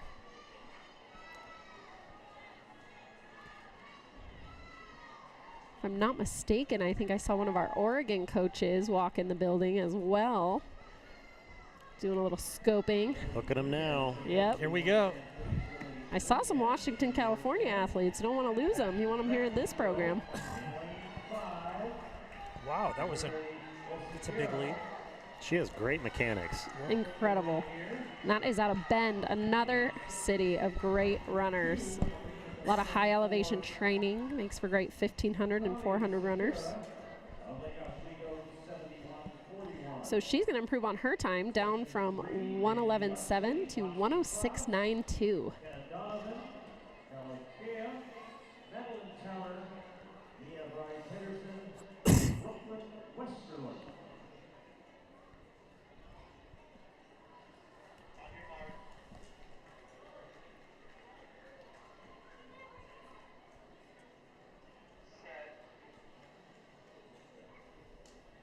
Oh. Nope, come back. Well, you saw that our guns aren't perfect yet. We have a lot of great technology, but still a couple false starts, not by any means on the girls. Sometimes they don't know what to do either. I know. Well, then they're young. They're young. It's a good time to learn. That way when they come back for these NCAAs, they're perfect.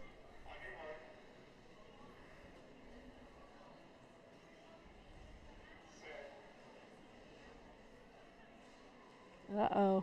Gun malfunction again. Maybe it's all this rain we're getting.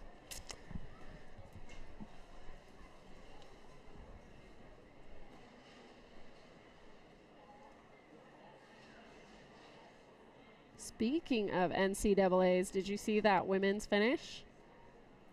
That was I phenomenal. did. Yeah, that was Gosh. incredible. There was a protest.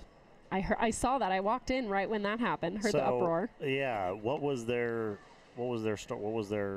beef?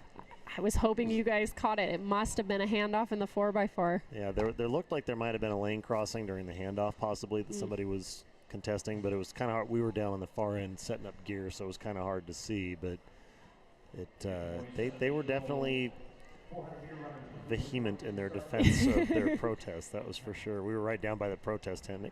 It was interesting. That would have been fun to broadcast. Yeah.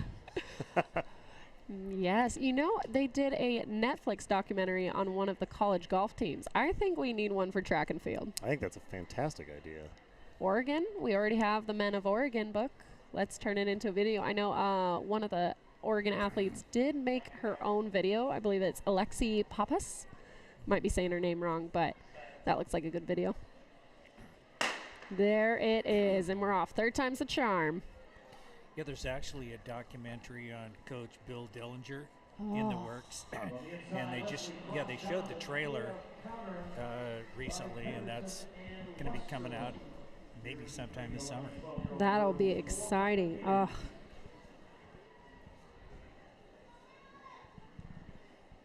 Look at that lead. Heat 2. Incredible. Awards for the Olympic girls javelin. In third, Elena Freeman of Dalsport. Louis Nunez of Salem in second, and our winner, Ami Katra of Eugene. She's closing. Beautiful. 100 meters left. Years ago for Mia Bryant Peterson, we saw her earlier in the evening. Madeline Towner in 5. Towner. So this is heat 3. Apologies. Okay. Rhea Pedersen. There we go. Mia Bray Pedersen out of Lake Oswego. Proves on her time. Ran at 1:18.5. As our announcer just said, oh. No. Nope. Yep, ran a 1:10.94. 8 seconds. Beautiful improvement. Next up, I see that U of O jersey down there in lane 5 again. I wanted to buy one for myself, honestly. Yeah. I think I'd look good running my marathon in a U of O tank top. Sure. Darn, I should have done the Eugene Marathon. That would have been a good one. I don't even want to drive 26.2 miles. Yeah, I've got quite a lot of training left to do.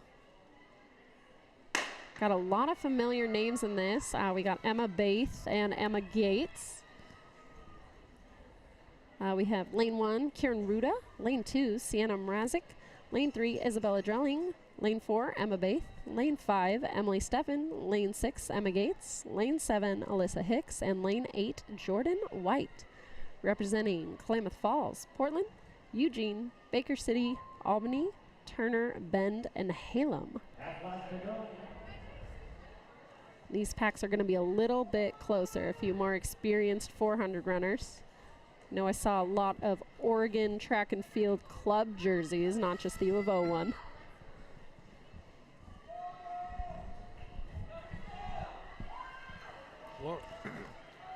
Oh, this race is going to be a little closer. Yes.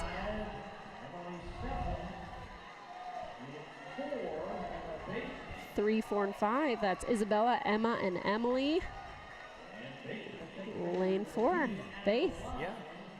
62.70, Stefan 62.84, Riley 63.42. Section 2, Mary-Kate Jansen, Sophia Morsa. And winning time that heat, 102.7. Smart girls, you can tell they're trained. The first thing they go to is that basket. Make sure they get their layers on, stay warm, stay healthy. Most of these girls will still go on to, club championships, and then you have the state championship meet over at Jesuit. For parents who this is your first time getting your child involved, there are many club teams throughout the state. So you can check those out. Look at USA Track and Field Oregon. I don't think it's too late to enter, so give that a try. The state meet will be at Jesuit June 23rd and 24th.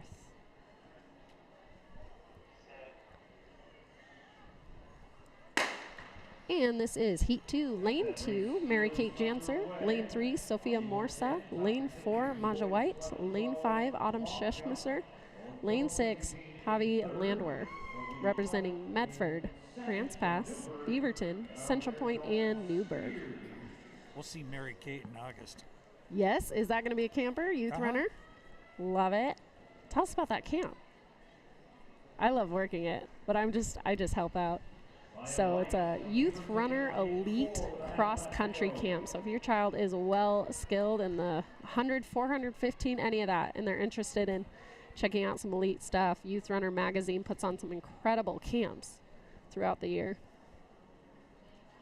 Also, they have their own magazine. You can also get it online if you want to save some trees. We have Instagram and Facebook. Same with TrackTown Youth League. I've been following them all week. Who do we have coming through the line here first?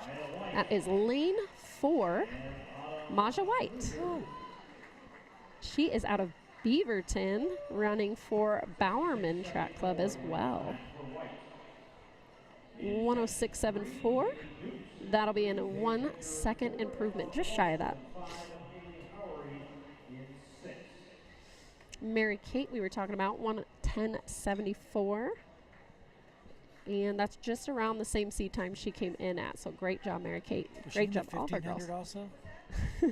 I can't remember. Yeah, I didn't remember seeing her in it. Yeah, a lot of these girls and boys are in repeat events, or running all 3 events essentially. Great job.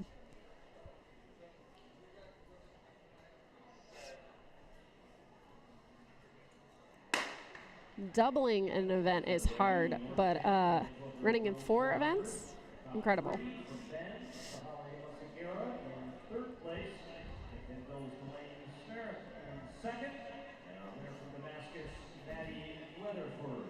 All right, so in your final heat of the girls 13-14 400-meter dash, we have lane 3, Haley Dukes, lane 4, Paige Edgar, lane 5, Emma Wallstrom, and lane 6, Haley Howry, representing Klamath, Hillsborough, Richland, and Beaverton. Fastest time for this heat, 1:10.80.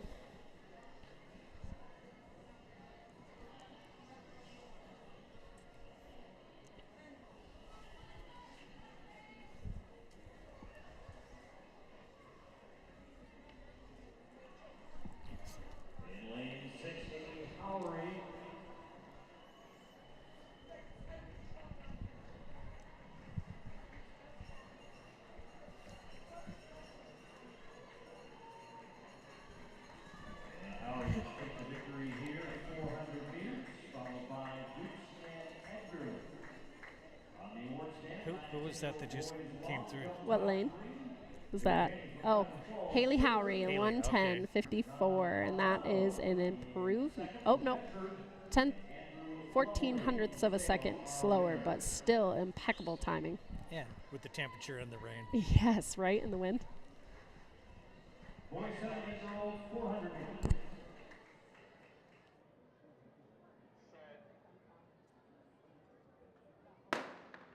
From the inside, Isaac Forcia, Benito Jimenez, Jackson Lewis, Kai Perot, We got the little dudes in the 400 now. They're so adorable, these 7-8 boys. Not to be messed with. I bet you many of them can run this much faster than most of us can. Incredible. Look at the turnover across the field. Like, impeccable. So didn't we saw Jackson Lewis earlier, I Yep. believe in the 1500. Exactly, so out of he's Newburgh. back out there. Yes, he's in lane 3. We have Isaac Forcia in lane 1, Benito Jimenez, lane 2, Jackson Lewis, lane 3, Kai Peroni, lane 4, Micah Hoyt, lane 5, Jonas Yates, lane 6, Xavier Rodriguez, lane 7, and Tyson Harjo in lane 8. Saw one of the boys look to their side. Coach Yeah. would have been real upset about that. Eyes forward. Takes off quarter of a second, about half a second every time you look to your side, but at their age, it's just pure cuteness.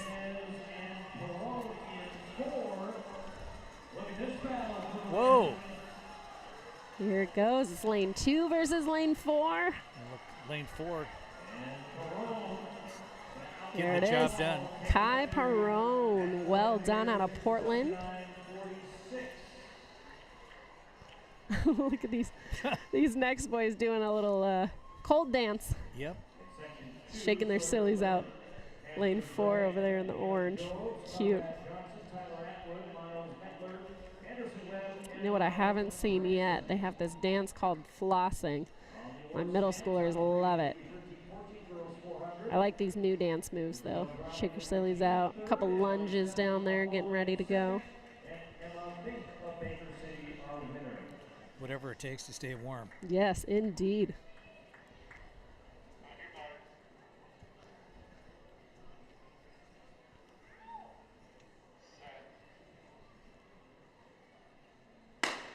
And they're off. Heat 2, lane 1, Sawyer Lynette.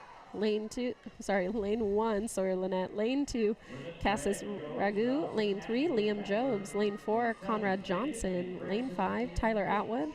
Lane 6, Miles Metler. Lane 7, Anderson Webb. And lane 8, Rylan Gregson. Representing Astoria, Medford, Baker City, Bend, Klamath Falls, Grants Pass, Salem, and Hood River.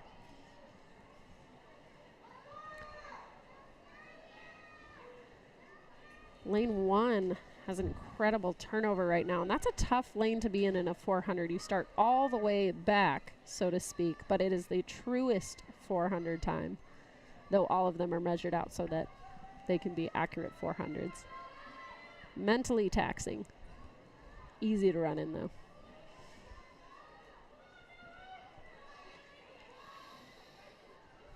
Looks like our leaders are in 5 and 8. 8's another challenging one. Feels like you have a good lead. We'll see. He might keep it this whole time. Yeah, it looks like it.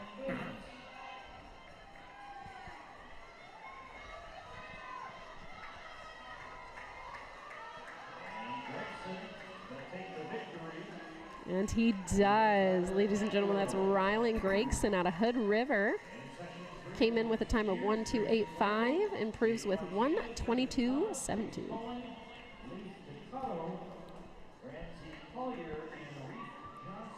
This guy's got to be pretty tough to get out there and run in this. Yes, all of them.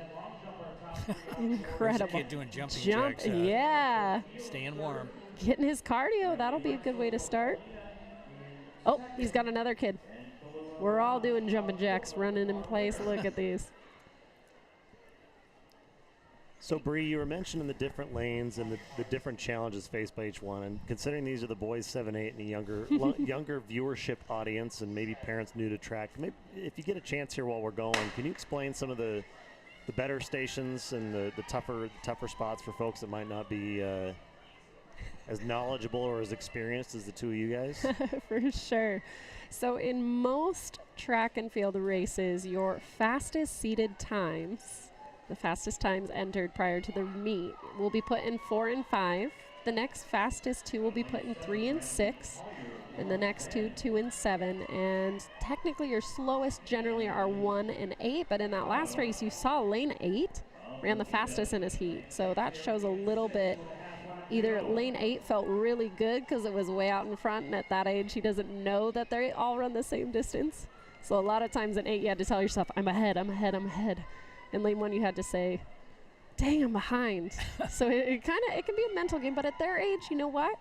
They're just out there having fun, and that is awesome. So I think the ones that win might just be the ones having the most fun.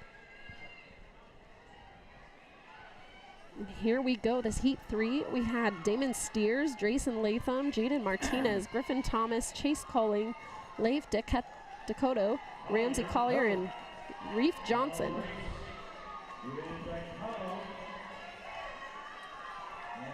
Another kid in an outside lane.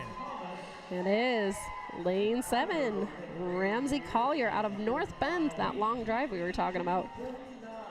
Improves by 10 seconds. 10 seconds in a 400, that's awesome. Incredible. Yeah.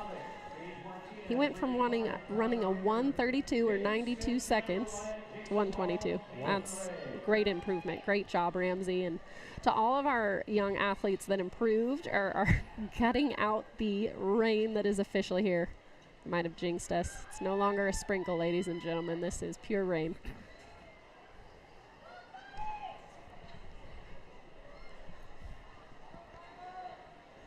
Oh, we got umbrellas coming out.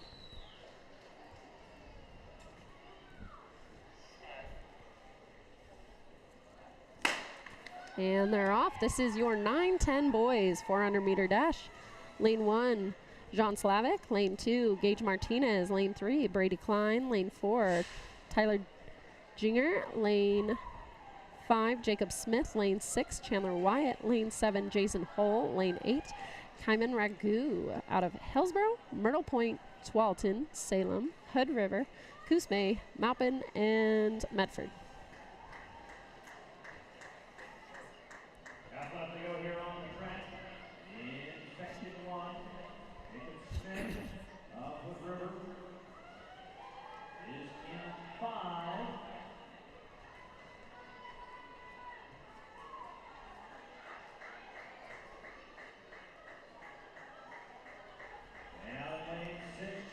Here they come. Final Lane 100 6. meters. Man, we keep talking about these outside lanes. They're doing real well.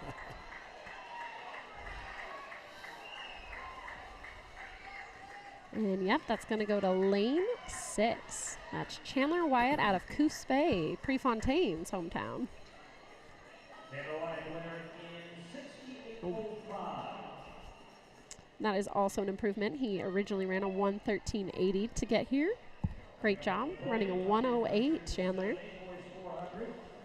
turn from Newburgh, Jackson Lewis, Benito Jimenez of Bend in second, and Kai Perone, our winner from Portland.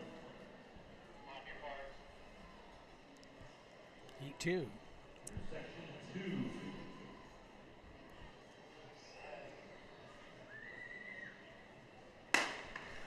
I forget I can read these names. We're on a broadcast. I'm so used to being a coach. You're quiet at the start. Yeah. So here we go. Lane 1, Cameron Guhoover. Lane 2, Keller Shea. Lane 3, Bodie Savage. Lane 4, Bryson Lawrenson. Lane 5, Riley Brown. Lane 6, Jesse Smith. Lane 7, Connor Harvey. And Lane 8, Alexandra Parmenter. Representing Eugene, McMinnville, Jacksonville, Bend, Cornelius, Klamath Falls, Eugene, and Jewel. Who's in lane 1? Lane 1, you have Cameron Gilhuber, I believe, out of Eugene.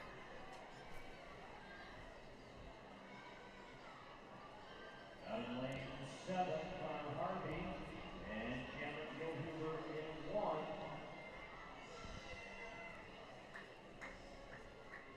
I can't tell. It looks like one of our guys in the back might be running in lane 1 as well. That threw me off a bit. Nope, he's in lane 2. Just the Ingles. Yep. There's that outside lane again. Looks like lane 1's going to get it. Absolutely.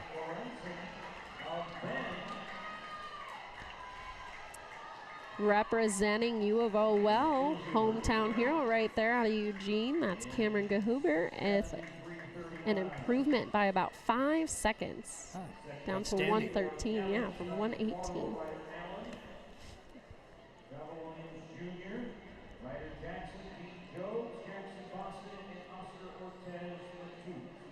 In case you didn't hear the overhead announcer say it, Section 3, our final heat of the 910 boys. Lane 1, Ork Evans. Lane 2, Duncan Morrow. Lane 3, Ryder Allen. Lane 4, Chevelle Williams Jr. He was one of our 100-meter winners. Lane 5, Ryder Jackson. Lane 6, Dean Jobs. Lane 7, Jackson Bostick. And Lane 8, Oscar Ortiz-Matute.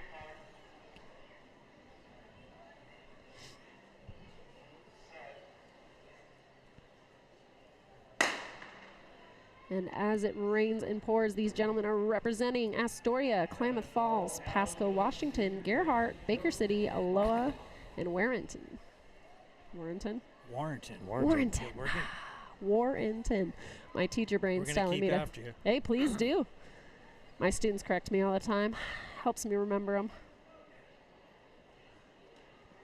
Oh, it looks like we've got a real race this time. I love it. As they get older, they do get closer. Oh, your fastest seed time for this heat is a 1:19.24. That's Chevelle Williams Jr. out of Pasco, Washington.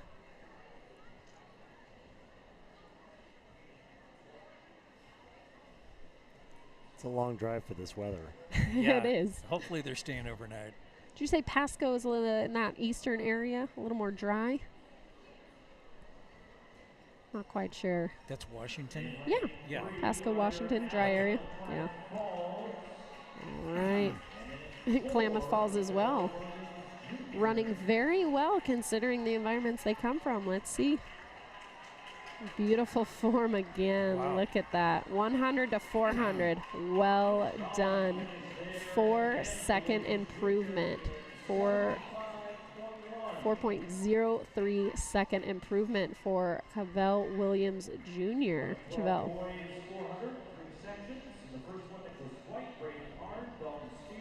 And they get faster. If I'm not mistaken, if you look down there, I think lane 4 looks awfully familiar. Or maybe not.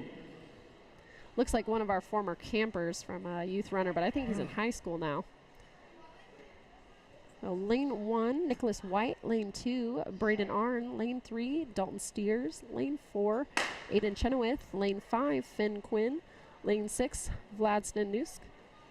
Lane 7, Hedgener Swafford. And lane 8, Logan Hayes, representing Beaverton, Damascus. Well, lane Langlois. 6, you've got Vlad. Yes, that that ran was the the one. 1500. He is flying. He is incredible turnover. You can see it in his distance race. You can see it in this one as well. And his brother, Andre, will be running in Heat 2. Winner gets dinner. Yes, there you go. I don't know if they're old enough for that yet. Maybe buys Dutch Bros. I feel like Dutch Bros is real popular with the kids. You owe me $3.50. I want an Ice Rebel.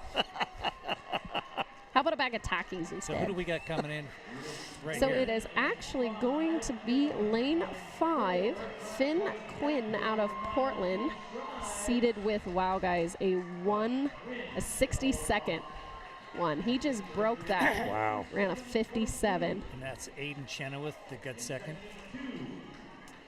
Yes, yep, exactly. And he's out of Central Point.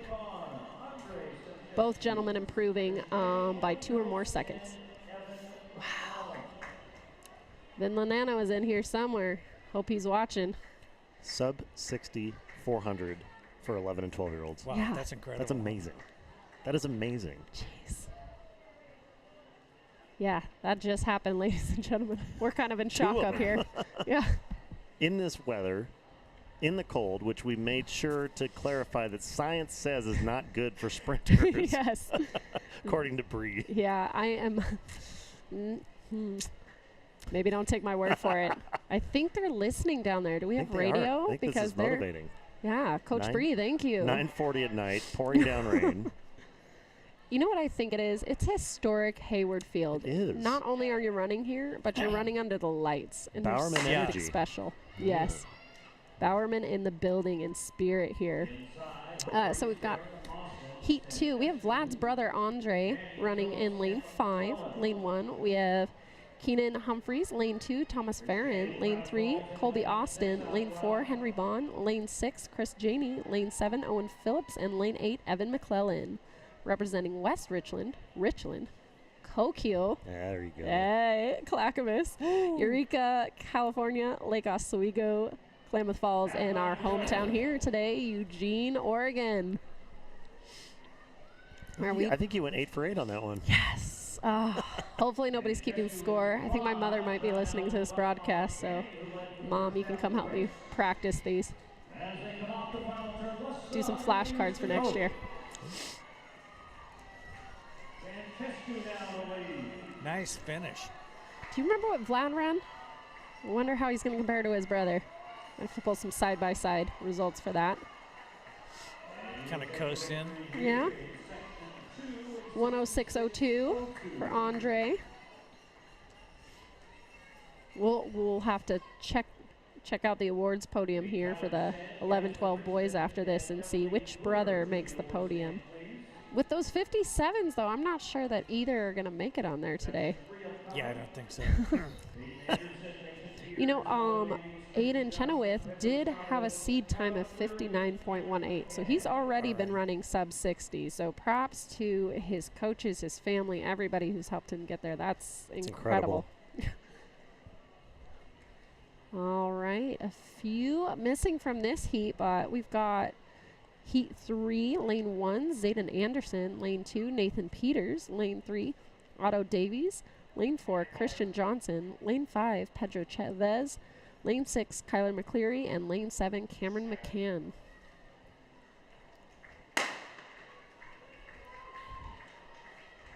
You know, I did see something on Facebook about our stadium here that you can listen to field events now. That they have headphones spread out throughout the stadium, so during NCAAs, you don't have to miss the field event. Coaches can literally tune in. Not that a coach would not sit and watch their field event, but there's headsets, so you can listen to field events and watch track and field at the same time. That's awesome. Every head coach's dream. You try to be at 10 events at once. It's quite difficult.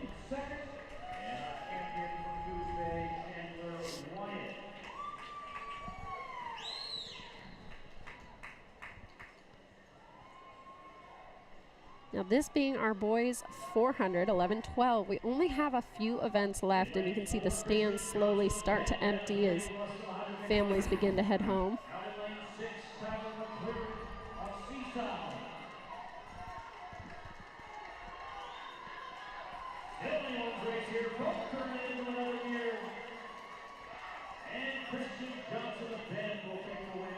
All right, Bend representing well. Looks like Evan Gonzalez in the next heat. I thought you might see that too. Evan Is that Gonzalez Ben has been fun. Balaz over there too? Ben Balazli. No, actually, I don't Who's in think lane that 8? is. All right, moving on to those 13, 14 boys. We are excited after that 1500. Let's take a look. Who's in lane 7? Okay, lane 7, you've got Alec Ibarra out of, you guys are making fun of me for this one, Polsbo, Washington. Polsbo. Polsbo. That's close. That's not too bad. Let's see. Lane 1, Micah Petrowski out of Bend. Lane 2, Drew Herring, Mount Shasta. Lane 3, John Effermis. Oh, I should know this one. Effermison. I believe that might be related to. Effermson. Yes. Who's that older sister he has? Or brother? Alexa? Yes. I feel like they might be related. Lane 4, Evan Gonzalez out of Salem. Lane 5, Tice Cheney out of Salem. Lane 6, Aiden Kent of Klamath. Lane 7, Alec Ibarra. And lane 8, Jacob Mitchell out of Medford.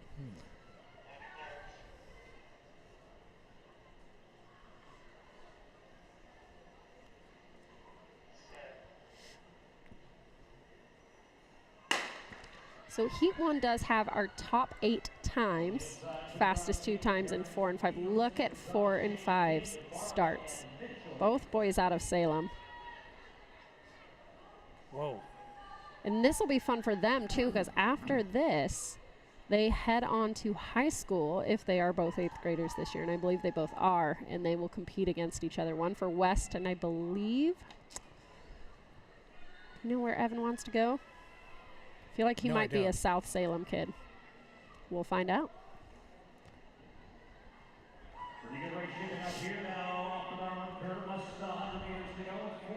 Look at that. 3, maybe 4 at this finish. You thought the 1500 was good. This is going to be incredible. Come on, see who can hold on to it. Here comes Evan. Wow. It's going to go 4 and a photo finish maybe for 5 and 6. But yes, that's going to be Evan Gonzalez. 54.47.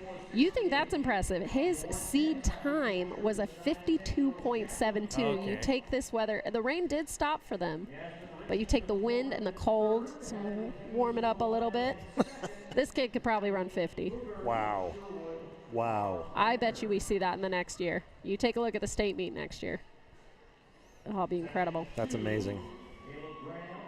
Gosh, not even high school yet. High schoolers, you better watch out. All right. Heat 2, lane 2, Caleb Graham, Newburgh. Lane 3, Wesley Shipsey out of Portland. Lane 4, Ian Jasenko out of Baker City. Lane 5, Brandon DeSala out of Portland. Lane 6, Rylan Van Den Elzen out of Eugene. Fastest seed time for this heat is also sub 60. 59.30 in Baker City. Looks like we only have 4.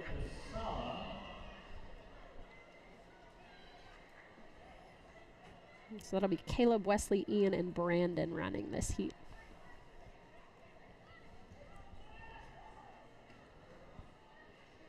Two heats of sub 60. That would be really fun to watch.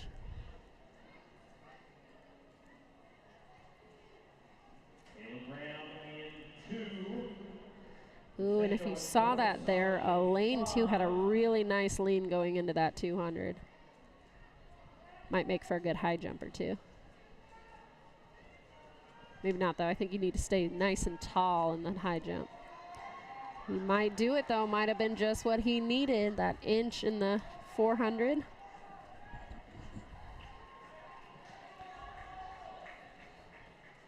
And it's going to go to lane 5.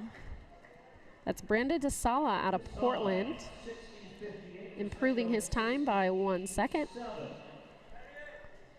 And our third and final section, stop in 2,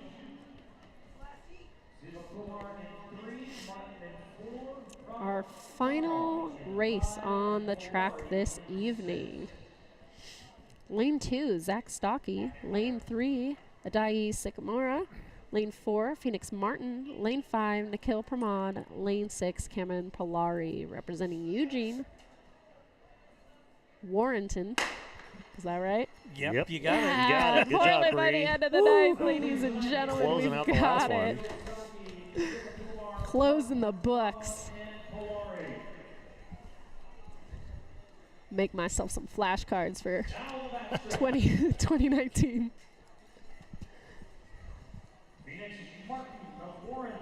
You know, I don't always get to coach the events I want, so sometimes I've got other coaches say, how do you tell a kid to run a 400? The best advice, parents, listen up.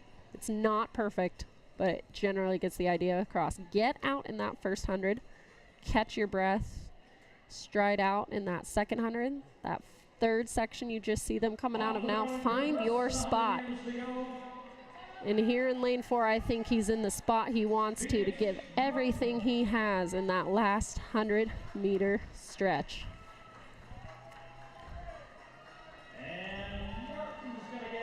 Lane 4, Phoenix Martin. Incredible. Gentlemen, we just saw multiple sub-60s. That's a 59.64 in the quote-unquote slowest heat. Way to go. It's amazing. Phoenix just improved from his seed time. Now, this may not be his personal record, but by 5 seconds, nearly 5 seconds, and he's running a sub-60 already. Well, I wonder how many PRs we actually had today. That would be fun to look at over athletic.net. For new track and field parents, Athletic.net is a resource where coaches and meets upload all their results. So if you're wondering how your child compares against the state, against the nation, search their name on athletic.net and it'll bring up these results. It'll also bring up your middle school results, high school, all that. So are we? Well, was that the last event? Or you guys, the that was field the events last. too? That was the last event, and the field events are wrapped up. And you know, Do we have turbo draft going down there still? I see a measuring tape out still for that. they might be measuring one last I think that looked throw. like, yeah. Cool. Who do we have on the award stand? Those are, I want to say, Aiden Chenoweth. Can't remember who 1 and 3 were. Is that 11, 12 boys? Yeah, I think that's 11, 12 boys there on the podium. There's those flags, Dan, you were talking Yep. about. You want to go over that one more time, what all of those represent for those who maybe missed when we were talking about it earlier? Well, for NCAA, isn't it just every school that was represented? I think so, and they look beautiful. I'd love to take home that Boise State flag, Yeah. hang it up. I technically already have one, but it'd be cool to have that one. Maybe send it to Allie Ostrander, the steeplechase champion. She's representing all of us alumni really well at NCs. There it is, yep, over at the wards. There you go. Finn Quinn, that's right. Keep an ear on those. Those are your 11, 12, 400 meter boys champions.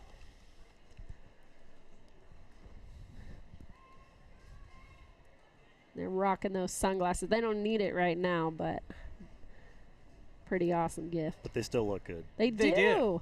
That's what it's all about, looking good. You don't need the medals. Everyone loves the swag. Swag's the best part. We'll catch the 13-14s coming up here. Looks like. Yes. And that is 1 and 2 are going to be Salem. Evan 13, Gonzalez 14. in the middle. Yep. And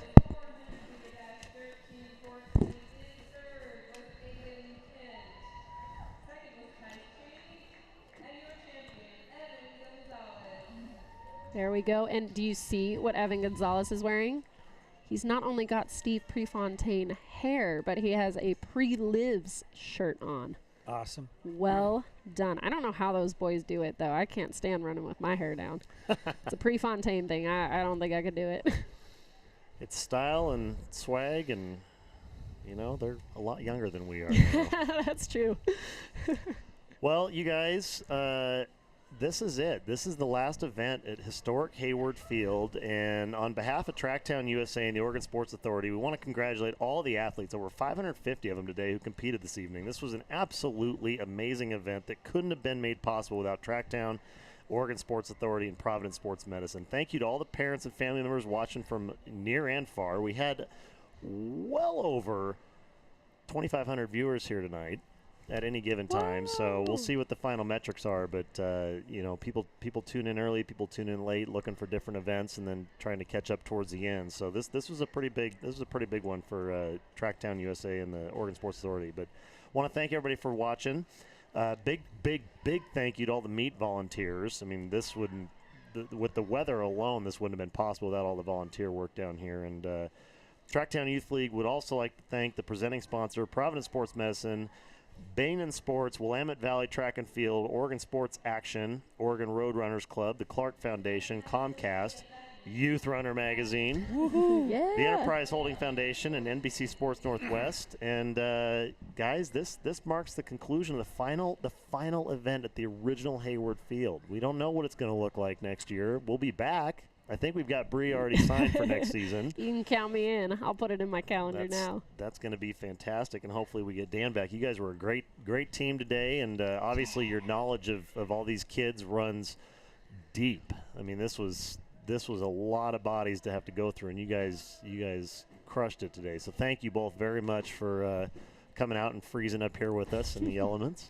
Happy to be here. Happy to have you guys. So on behalf of Lauren Elge with TrackTown, Chuck Poe with U of O and the equipment systems here helping us out. Bree May and Dan Kesterson. This is Jake Mahar with Ready Go, and we're going to sign off from historic Hayward Field, and glad to have had you here, and we'll see you next season.